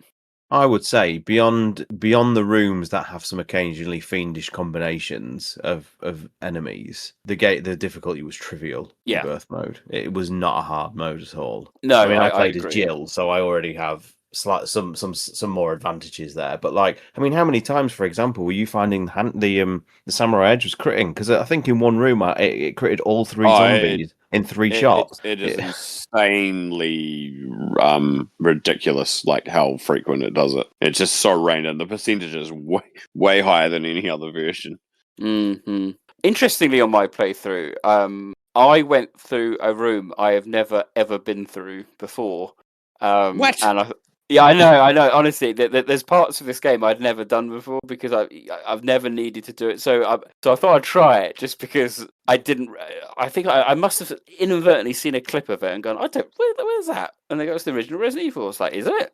It's the room. I'm going to bring up a map because I'm going to forget to try and explain where I'm talking about. So this is after you get the helmet key and you go back into the mansion. What are you going to say here, Nick? No, it's fine. It's mansion. Is it the passcode door for Jill? Yes, exactly. Yeah, I did that. I did that as well this time. I don't usually do it. I've done it one time before because I usually just drop the rope down and go through the basement. But this time I didn't want to do it. I wanted to do it a way I don't do often. So you've never been in that. So you've never been in that section behind the door, or just the door itself?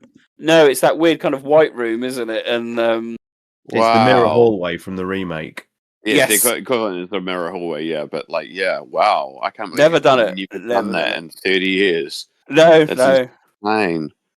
Wow. Yeah, no, I mean, my my thing is that back in the day when I was running the websites and I was doing like all the lists of guides and permutations and taking screenshots on the PC version, I did that because I was taking. But the game does not make it obvious that you're going to use that way unless you constantly screw up the stuff with Barry playing as Jill. So it's not. I've definitely remember back in the day there'd be heaps of people who were like, "Oh, what's that keypad? I never went through that door." Yeah. And it's like, it's a different path if you don't hang around. I can tell you why I never went through it. It purely stemmed from the fact that my first playthrough, I was absolutely terrified of going through a door that I didn't feel I needed to.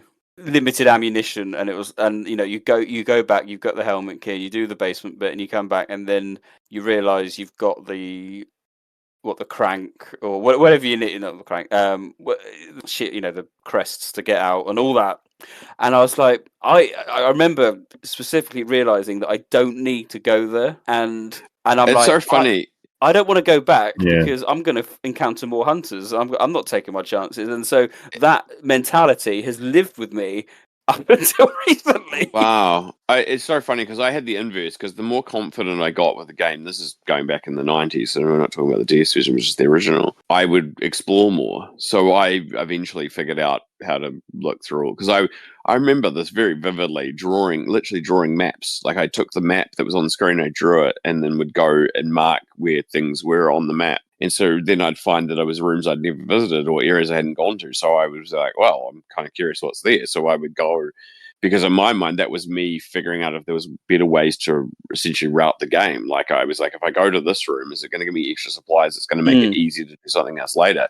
And if I'm in a room that I haven't been into, well, I want to go see what's in there, because there might be nothing, but there might be a big cache of ammunition. Especially back in the day when I wasn't following guides, I didn't know what there might be an optional puzzle in there, and the optional puzzle gave you, because there is things like this in the game with like the tiger statue giving you extra ammo, like magnum rounds or whatever. So like there was this idea that there might be stuff hidden in other rooms, and there is always items. There's usually like a herb or some shotgun shells or something in most of these side rooms, but I don't think there's anything that's drastically would change the pace of the game. And that was also me learning, like, there was a multiple narrative paths. So if you chose to do things in different orders, you got different scenes. And I think maybe just my inquisical nature of the time, not to say that you weren't inquisical, Nick, but I kind of got past the idea. Like I had that same apprehension, but kind of got past it because I wanted to see what other things were in the game. And that's how I found like alternate narratives, and you could kill certain characters and all that sort of stuff early on, and wrote a guide for it in, God, I don't know, 97 or 98 that was on the internet for a while. And it was the basis of the one that's still on. Still, you go to Game FAQs, I've got a Resident Evil game guide that's there, and it's still, the core of that came from that exploration, which is crazy to think it's still there, like almost 30 years on. I said it's just something I remember doing that part of the game, and I just felt I was pushing my luck the entire game. As I said, nothing to check back then, nothing to find out what is down there. So I thought, it's all right. I'll go back the way that I know I've cleared, and head back out that way. So I'm just looking on the wonderful website Evil Resource. They call it the Rough Passage. I don't know what did you call it, Sean, in the remake?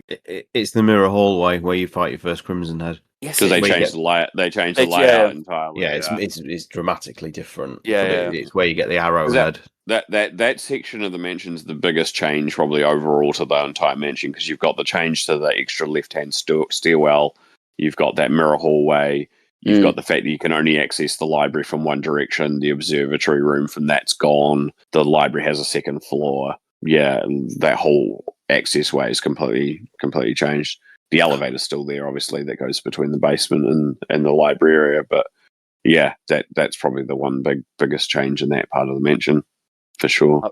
Sorry, this conversation is bringing up so much nostalgic memories of me just looking constantly at the map, trying to plan my way. And something I'm just remembering now all the time was seeing that weird gap in the first floor, which is the graveyard room. Where that grave is, that you already mentioned, and just not knowing what on earth is that? How can I get there? Is that a mistake on the map?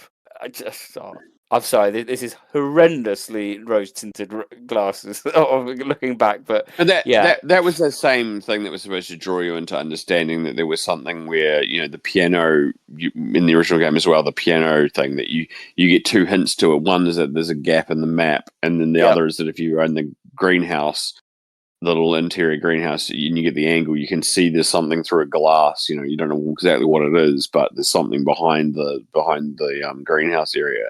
It matches to the map, and I think there's all those things that are supposed to, unfortunately, didn't work entirely for you, Nick, but make you more inquisitive to go to rooms that you wouldn't have otherwise explored. Some of them obviously you need to in order to progress the story. But once, and it's just weird. I don't know how to explain the difference in mentality. Once I'd played it, a couple of times, I'm like, wow, I'm going to start looking at everything. Like, I'm curious.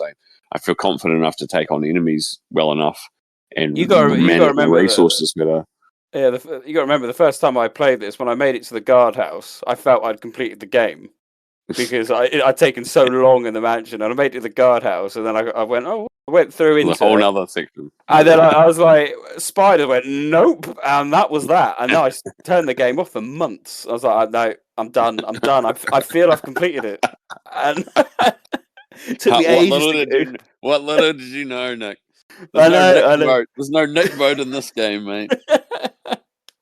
As you said, it's that weird feeling that only I think the original two games are able to successfully convey, of it actually being extremely linear, but at no point does it feel like it. I don't know how they pulled it off, quite frankly. It's incredible, and for me, it still stands the test of time. It's a classic. It is a classic, and I would very much welcome. It's the same thing. I've said this before, and I'm not. This is not me besmirching the remakes or anything like that. But I would like a game in the style that's new, and we got bits of that in Requiem, and I was really happy because as I said to you guys, like when the first time going around the Rhodes Hills, thing, I was like, it's incredible. I have to actually try and plan a route, and I'm trying to think logically about, I know I need to get over that side of the building, and how am I going to achieve that? What's the resource way?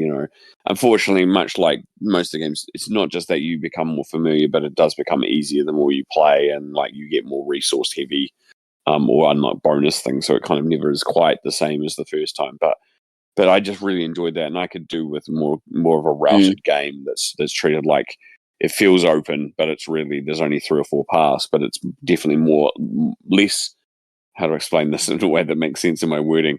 It is not as linear as, say, Rhodes Hill still is, where it's only really funneled through mostly one direction and one path. I still have to make that plan, but one where I can be like the original game, and a little bit like also with 2 in the RPD, where it's like there are 3 or 4 different directions I can go at this point, and eventually it's going to funnel me in the right one, but I can do them in a very different set of orders more infrequently, because Rhodes Hill really only has a choice of going one way for a while, and then eventually opens up the other, and then there's a few things you can do in different orders in regards to the puzzles, which is definitely much that throwback, but it's not as complex.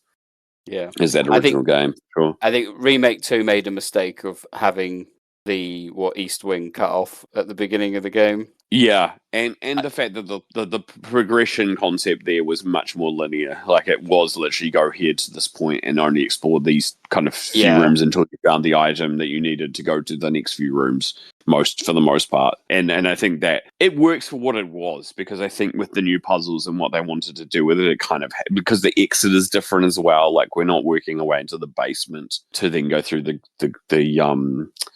dog kennels, you're going literally through the main hall's exit down into this bit underneath. So the flow of it was always going to be different as soon as they made that decision to move the exit that way. And that's a fundamental change. Whereas the remake of 1 does not change the direction of where you go. Narratively, it changes here and there, but it's still, you explore the mansion, then you get outside into the garden, then you go the garden to the guardhouse, etc., etc. So, yeah, they didn't mess so much with the formula. They just expanded the number of rooms that you had access to instead, and changed the item positions. But yeah, it's still a mastercraft in that sense. Like, the fact that you can tell people, it's exactly what you said. You didn't go into that room with the keypad. There are narrative beats that people still probably don't know exist unless you've watched them on YouTube or know the guide on how to get them. Like we've talked about before, there are 2 different ways to to have Rebecca endangered and she can end up being killed. There are different cutscenes depending on which order you go in that you give you different outcomes. A lot of people didn't see the one with Barry and was sounding like he's talking to himself in the guardhouse until the director's cut. Yeah, because I never get that even now. So those they do exist in the original. It's just you have to do things in a very specific order in order for it to happen. And so there's so many of those throughout the game, and then obviously the changing to the ending depending on your actions as well. And for both Chris's and Jill's game, Chris and Rebecca and Jill and Barry's, the decision path that you take with them, changes the narrative. And most people go for the same choices most time because they're the safer choices, and they're the ones that do tend to get you to the waiting around for Barry and actually listening to him, making sure Rebecca is safe, and is looked after, or that she comes and looks after Chris, and she's not in danger. These things fundamentally don't change if you always make the obvious decision. So again, going back to what I was talking about, I when I had played the game so many times, I started making the opposite decisions to see what would happen, going to areas that I hadn't been first just to see if it changed. But normally most people won't do that, but the fact that it's there is absolutely amazing, and I don't know many games that have quite that level of racing. I have a very fond memory of not having a clue what the pool table was trying to tell me. Quite frankly, I was like, that is one of the most obtuse, especially when you're in a room full of spiders. You're like, that was another room. That was another room that I quickly learned I don't need to be in this room, because I don't understand what the pool table was trying to tell me, and it never seemed to hinder my progress. I will say as well, even playing it on a handheld for what was probably 100+ times already, I don't think any other game in the series gets the finality of the final section better than the original RE1. There's such a great sense of finality when you've made it to what we know now as the final save room, and you've just got to enable the elevator, and then you're going down to the final lab. It still gets me even now. Like just the finality of that sequence when you realise you're at the end of this journey. It's so masterful. It's so well done.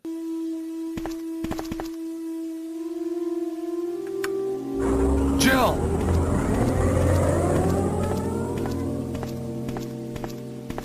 Jill! You're here too! Yes, you're here too? Look, I lost my way. Let's get going.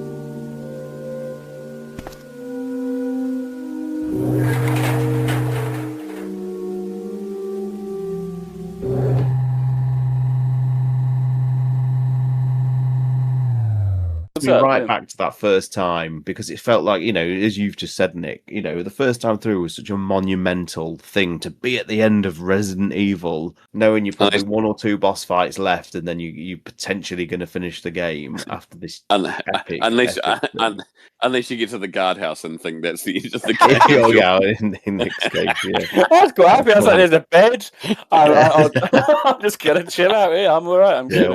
What a game, honestly. Yeah. And I think we can wax lyrical about it, because why wouldn't we? But I think on the whole, DS still retains so much of that you can overlook quite a lot of the gimmicks and go, at the core, this is still an absolute gem of a game that that keeps you interested. And I've been explaining to my daughter that why do I like it, and it's because it's a mystery at the time. You don't know what's going on, and you get to read these files about corruption and greed and biological warfare. It's just great, and it was time.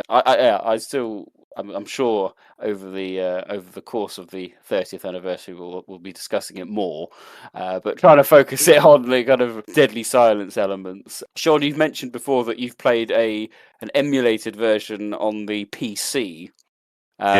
Did you want to elaborate to our listeners exactly what that was and how on earth that worked? Yeah, so I basically just played it on a DS emulator, which displayed both screens across two windows, and you literally, to mimic the touchscreen aspect, you just used your mouse on the actual what was emulating the DS screen. So you just literally clicked, and it would count as a tap or a swipe or whatever. I couldn't be bothered to actually set a microphone up, so I just literally had a button on the keyboard which emulated me blowing through a microphone. and trying to get the sensitivity right to actually work on this game was a nightmare. So if people remember, and the stream is still up on my YouTube if anyone wants to have a look. You know, I'm there trying to blow out the candles and it's not working properly, and I'm going back into the menus and adjusting the sensitivity and everything like that. And like the hardest challenge in the game was turning off the fucking valve in the guardhouse. That's the real gas boss from coming through, because I just kept messing it up and I kept dying because the sensitivity, I don't think I'd got it right on the touch screen, and it was just a nightmare. It wasn't ideal, guys. Play it on OG hardware. But the worst thing as well, and it goes back to that very original point that I made, is that when you blow up those visuals on a bigger screen, yeah, they look so rough. Like you actually realise just like how much colour crush there is, and things in the backgrounds. And it's a shame, really, because the visuals actually, especially on the PS5 version now, I think they hold up quite well. And not bad at all. With just a couple of nice filters on it you can use if you don't like pixels. But you're right, because of the crush of the colour, I think it hampers some of the atmosphere a little bit. Because what makes, I think, the original Resident Evil Mansion so unique is that it does feel a bit like a dollhouse. It doesn't feel like an actual working mansion. It feels like a front, because that's exactly what it is. Whereas, I suppose, the remake mansion is just classic kind of haunted house vibes. Whereas you never really got that impression in the original mansion that it is going for haunted mansion. It's just going, it is a front, as exactly what it is. And by the time you get to the labs, you realise that's why there's no toilets. Or in theory, I suppose. You know, that's why this is weird. Why is there a guardhouse? Why is that kind of thing? And it's all, you know, it explains it through, you know, visual media. And yeah, I think a lot of that can be lost with as you say, with the kind of color crush. It doesn't quite give that weird wallpaper vibe that is so prevalent. What I will say as well is that they use a quite neat. I mean, you know, I can't fault the work that went into it, because they did actually source the assets from a few different sources. So, as people well know, like quite a few of the backgrounds were retouched for the Saturn version, and the Saturn version, funnily enough, has the highest quality backgrounds across any version. Kyle and the Seamless HD team actually talked about this on their Discord quite a bit, about how they're just slightly, I don't know quite the science behind it, but they are slightly higher quality, and some of those were sourced for this port. You recognise them when you know to look for them. And there's a couple of crucial changes as well, in that they even got a couple of advanced mode from the PlayStation Director's Cut version. The room at the end where you've got to slide the two, it's in the lab, and you have to use it to get to you have to go through the vent. It's the room where you've got to slide the two blocks and the steps to block the gas off and go up into the ventilation. That room there uses the advanced mode backgrounds, I think, because it's just it makes the puzzle easier, because the original game uses some quite weird angles and you can't always tell if the boxes are on the vents, whereas the advanced mode in the director's cut is a top down, like bird's eye view of the room, so you can see exactly what you're doing. So it's just a couple of neat little changes that they do. That's reminded me of another knife battle mode in the the catacombs, where you've got that first person view where it shows the big hole in the ground and the hunters kind of run around it.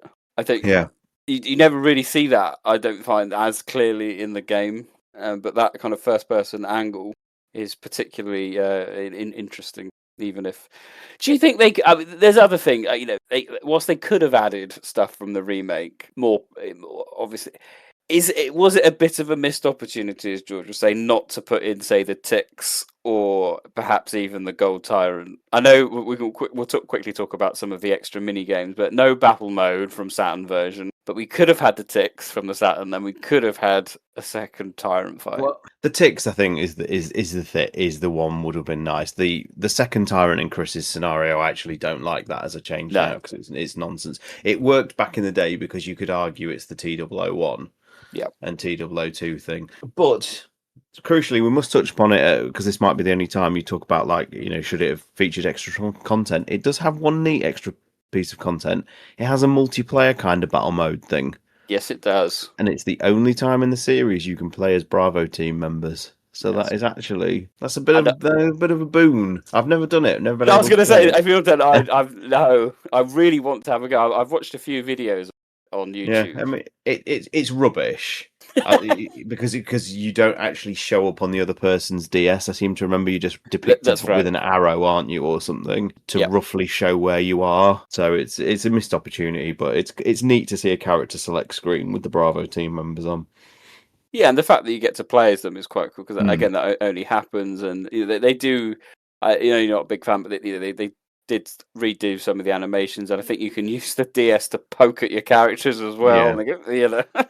Yeah, I will also say as well that I actually played a reloaded file, one of which was actually from still 2006. My Chris Complete file is from 2006, Nice. which was weird to see that time on a screen. Thinking, God, I'm old, man. But 10 years ago.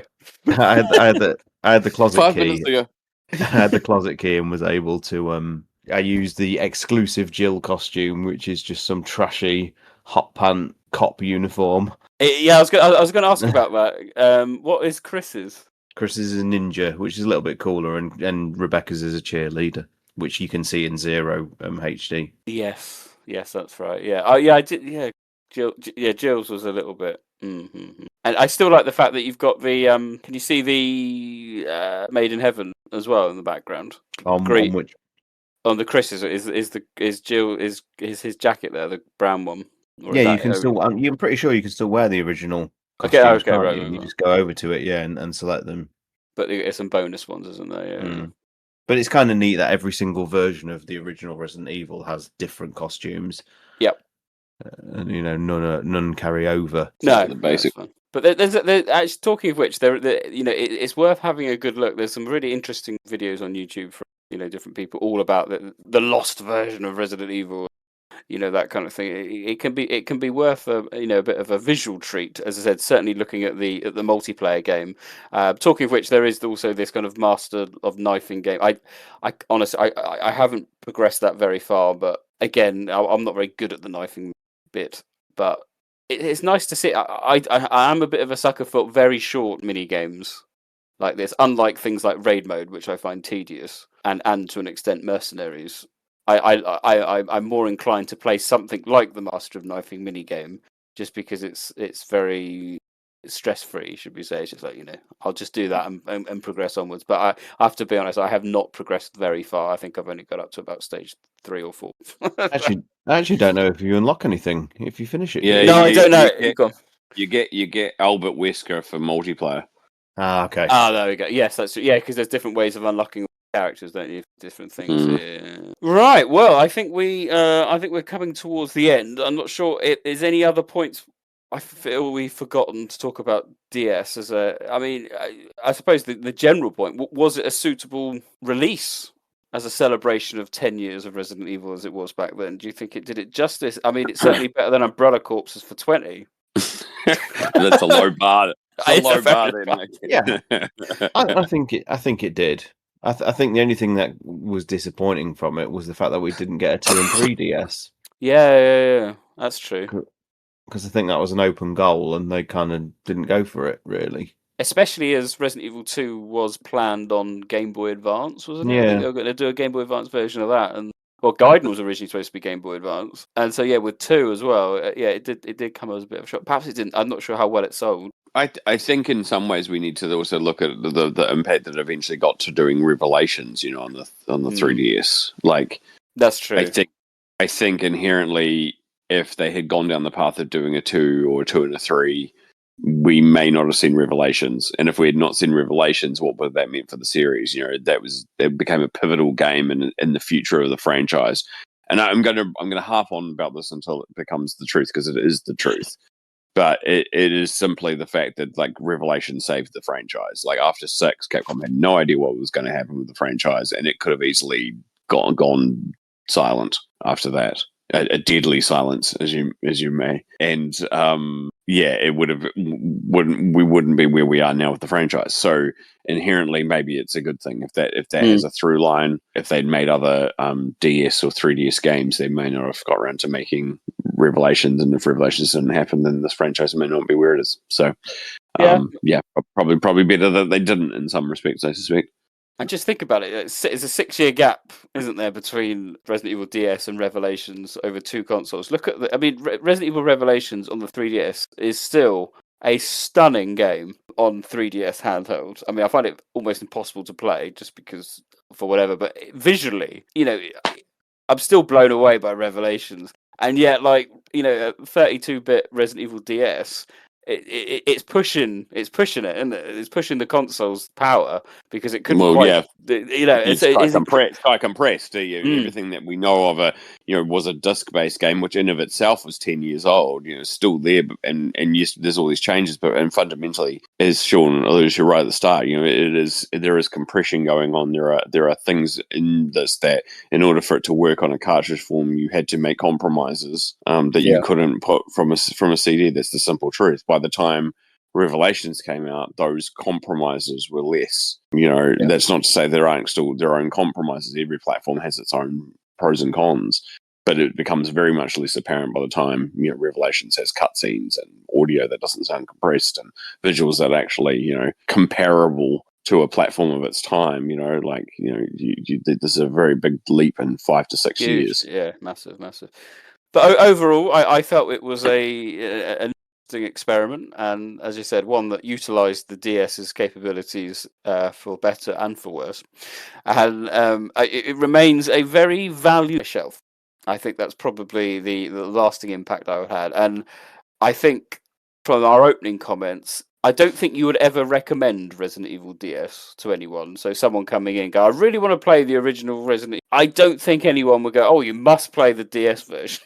The only reason you would say that is if they said the only platform they've got that plays the original game is the DS. Yeah. And then you go, well, I guess that makes sense. But yeah, if you've got a PC and you have access to the GOG versions, I'd be like, just go play those.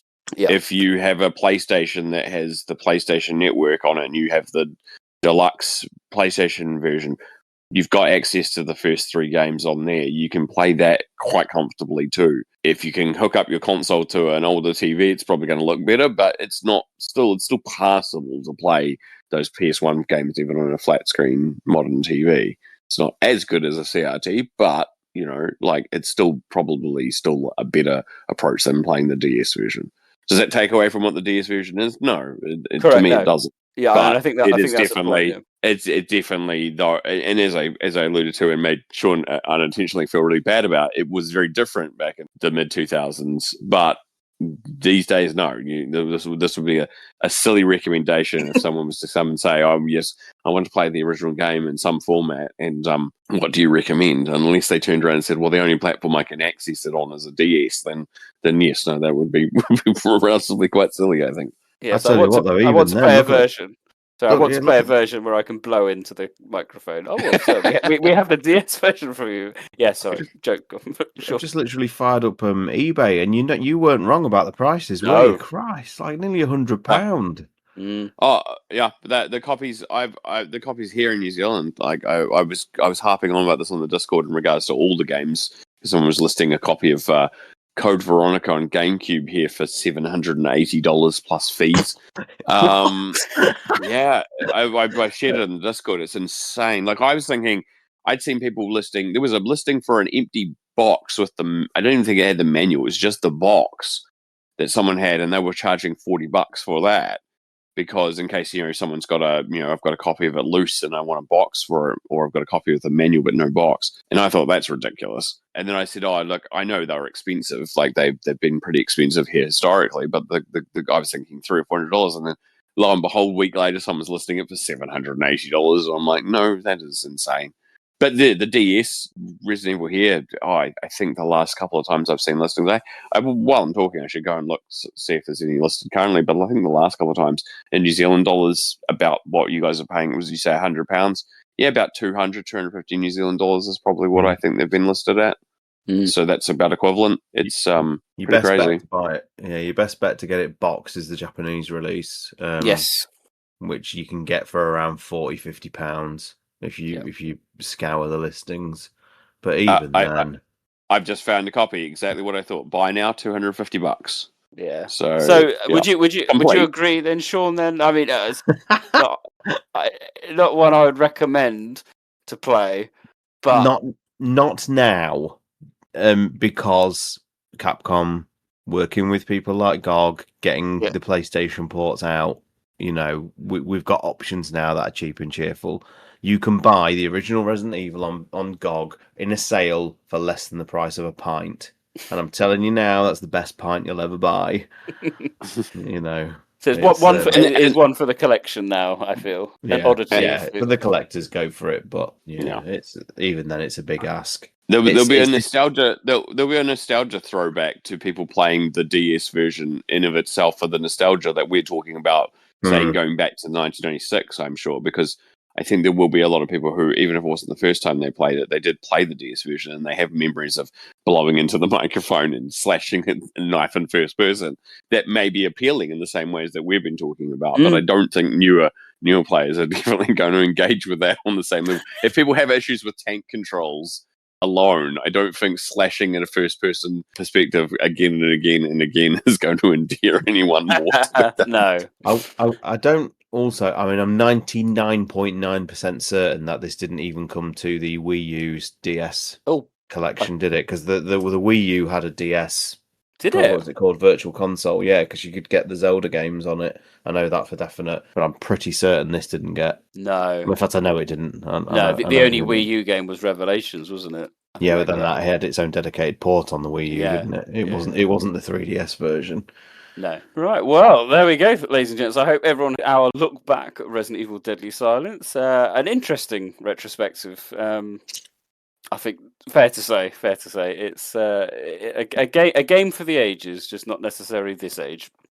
That we can look towards the end of the podcast, but first we have a Deadly Silence edition of Neptune's Biohazard quiz. The ultimate test of Resident Evil knowledge returns. 100 podcasts later. Jesus Christ. What question is that? I'm getting a big fat 0 this week. Yeah, I'm not going to get any of these. I'm not going to say anything because I know that you'll just change the answer or something. Like, you don't even know what the answers are. Can I just ask, have you had all of these questions independently verified? And still things don't quite go to plan. You only have to probably get it right. Welcome to Neptune's Biohazard Quiz. Batman.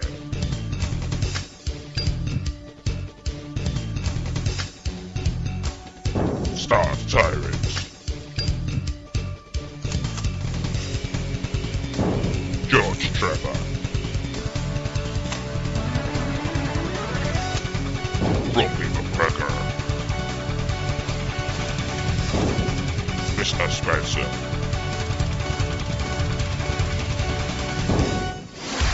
Neptune's Biohazard Quiz. Welcome, one.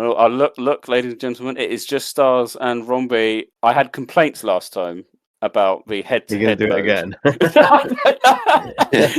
Do you need the time to think, Sean? Is this what you're telling me?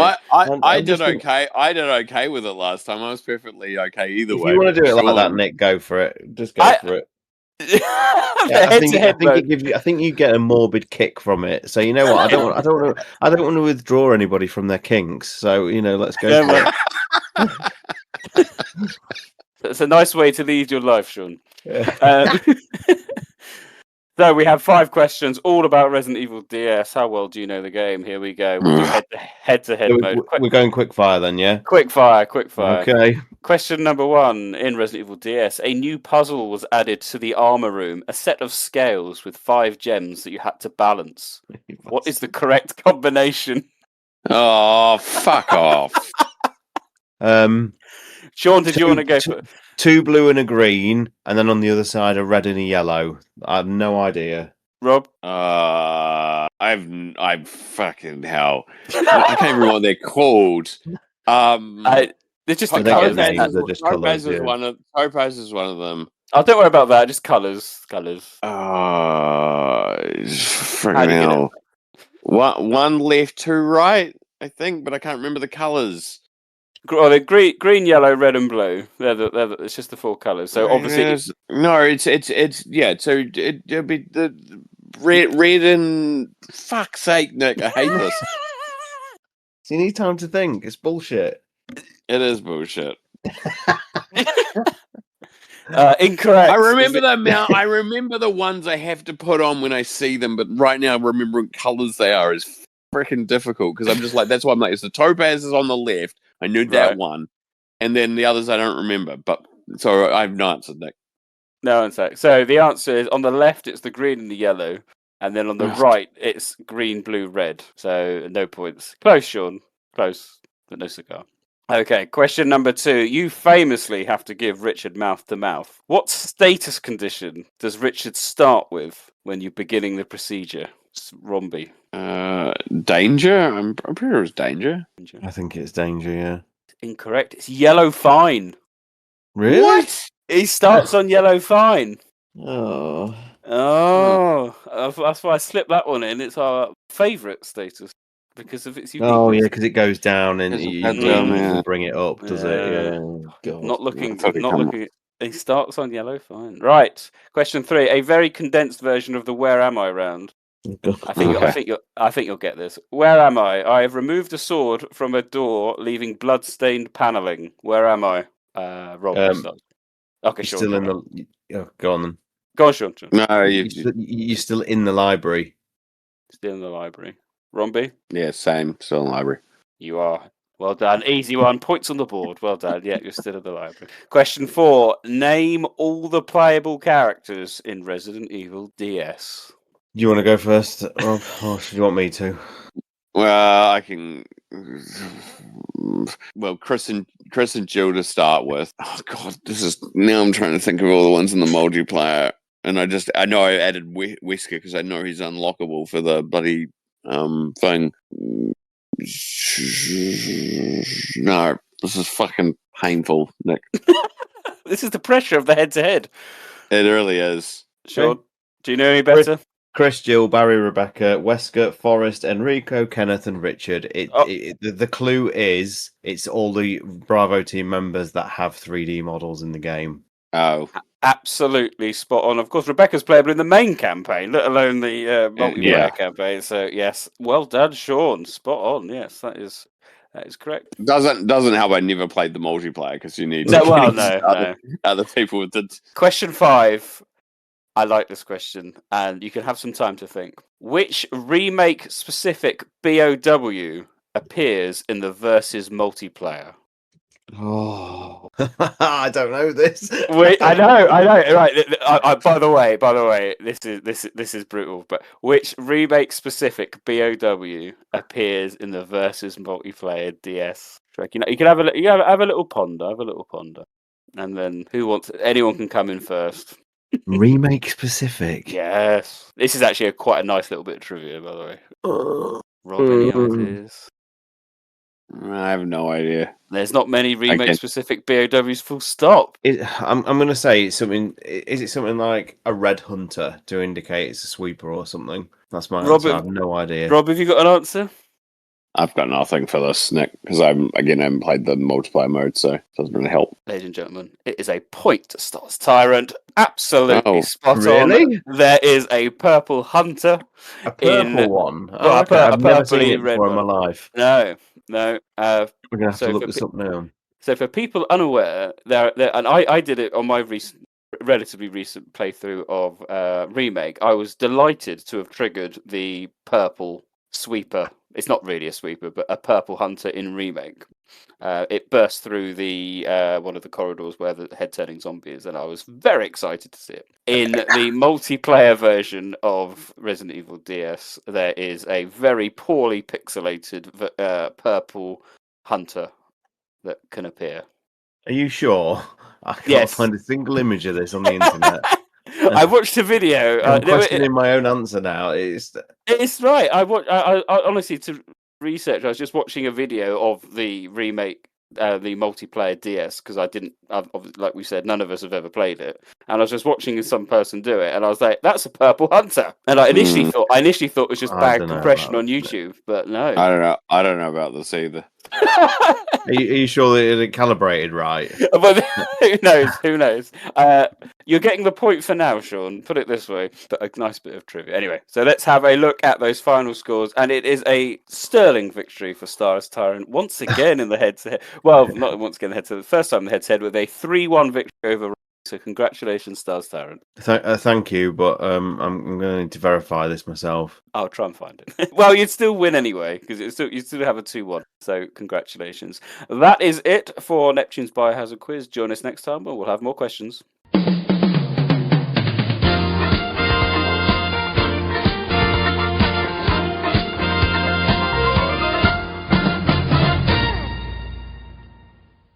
We are near to the end of our Deadly Silence retrospective, but as I mentioned at the beginning of the show, it is the beginning of our 30th anniversary celebration of Resident Evil. There'll be more things to come, and the excitement does not end there, ladies and gentlemen. Oh no. Because up next, it is 10 years of Resident Evil Umbrella Corps, another game that came out to celebrate an anniversary of Resident Evil. So we're going to be looking back at everyone's favourite multiplayer Resident Evil game. Not favourite. But in order to offset the evilness that is Umbrella Corps, we're also adding to it a discussion on Origins Collection, which I feel was a very, very important release for Capcom, bringing those titles to the modern day era. In fact, the first time actually wasn't. They never made it to the PS3 era, did they? No, that was the first. They did, but not. It never came out in disc in the UK, or at least certainly on PAL. It was only on digital. It only came out in Japan on disc. That's right. I remember. I remember John sending me a copy so I could play it and ready for our review. Anyway, yeah, so Origins Collection, a very important release, so that's going to offset, as I said, some of the negativity that will never be thrown at Umbrella Corps. So you've got that to look forward to, amongst others. So on that note, it is goodbye from me, Neptune. Goodbye from me, STARS TyranT. And goodbye from me, Rombie.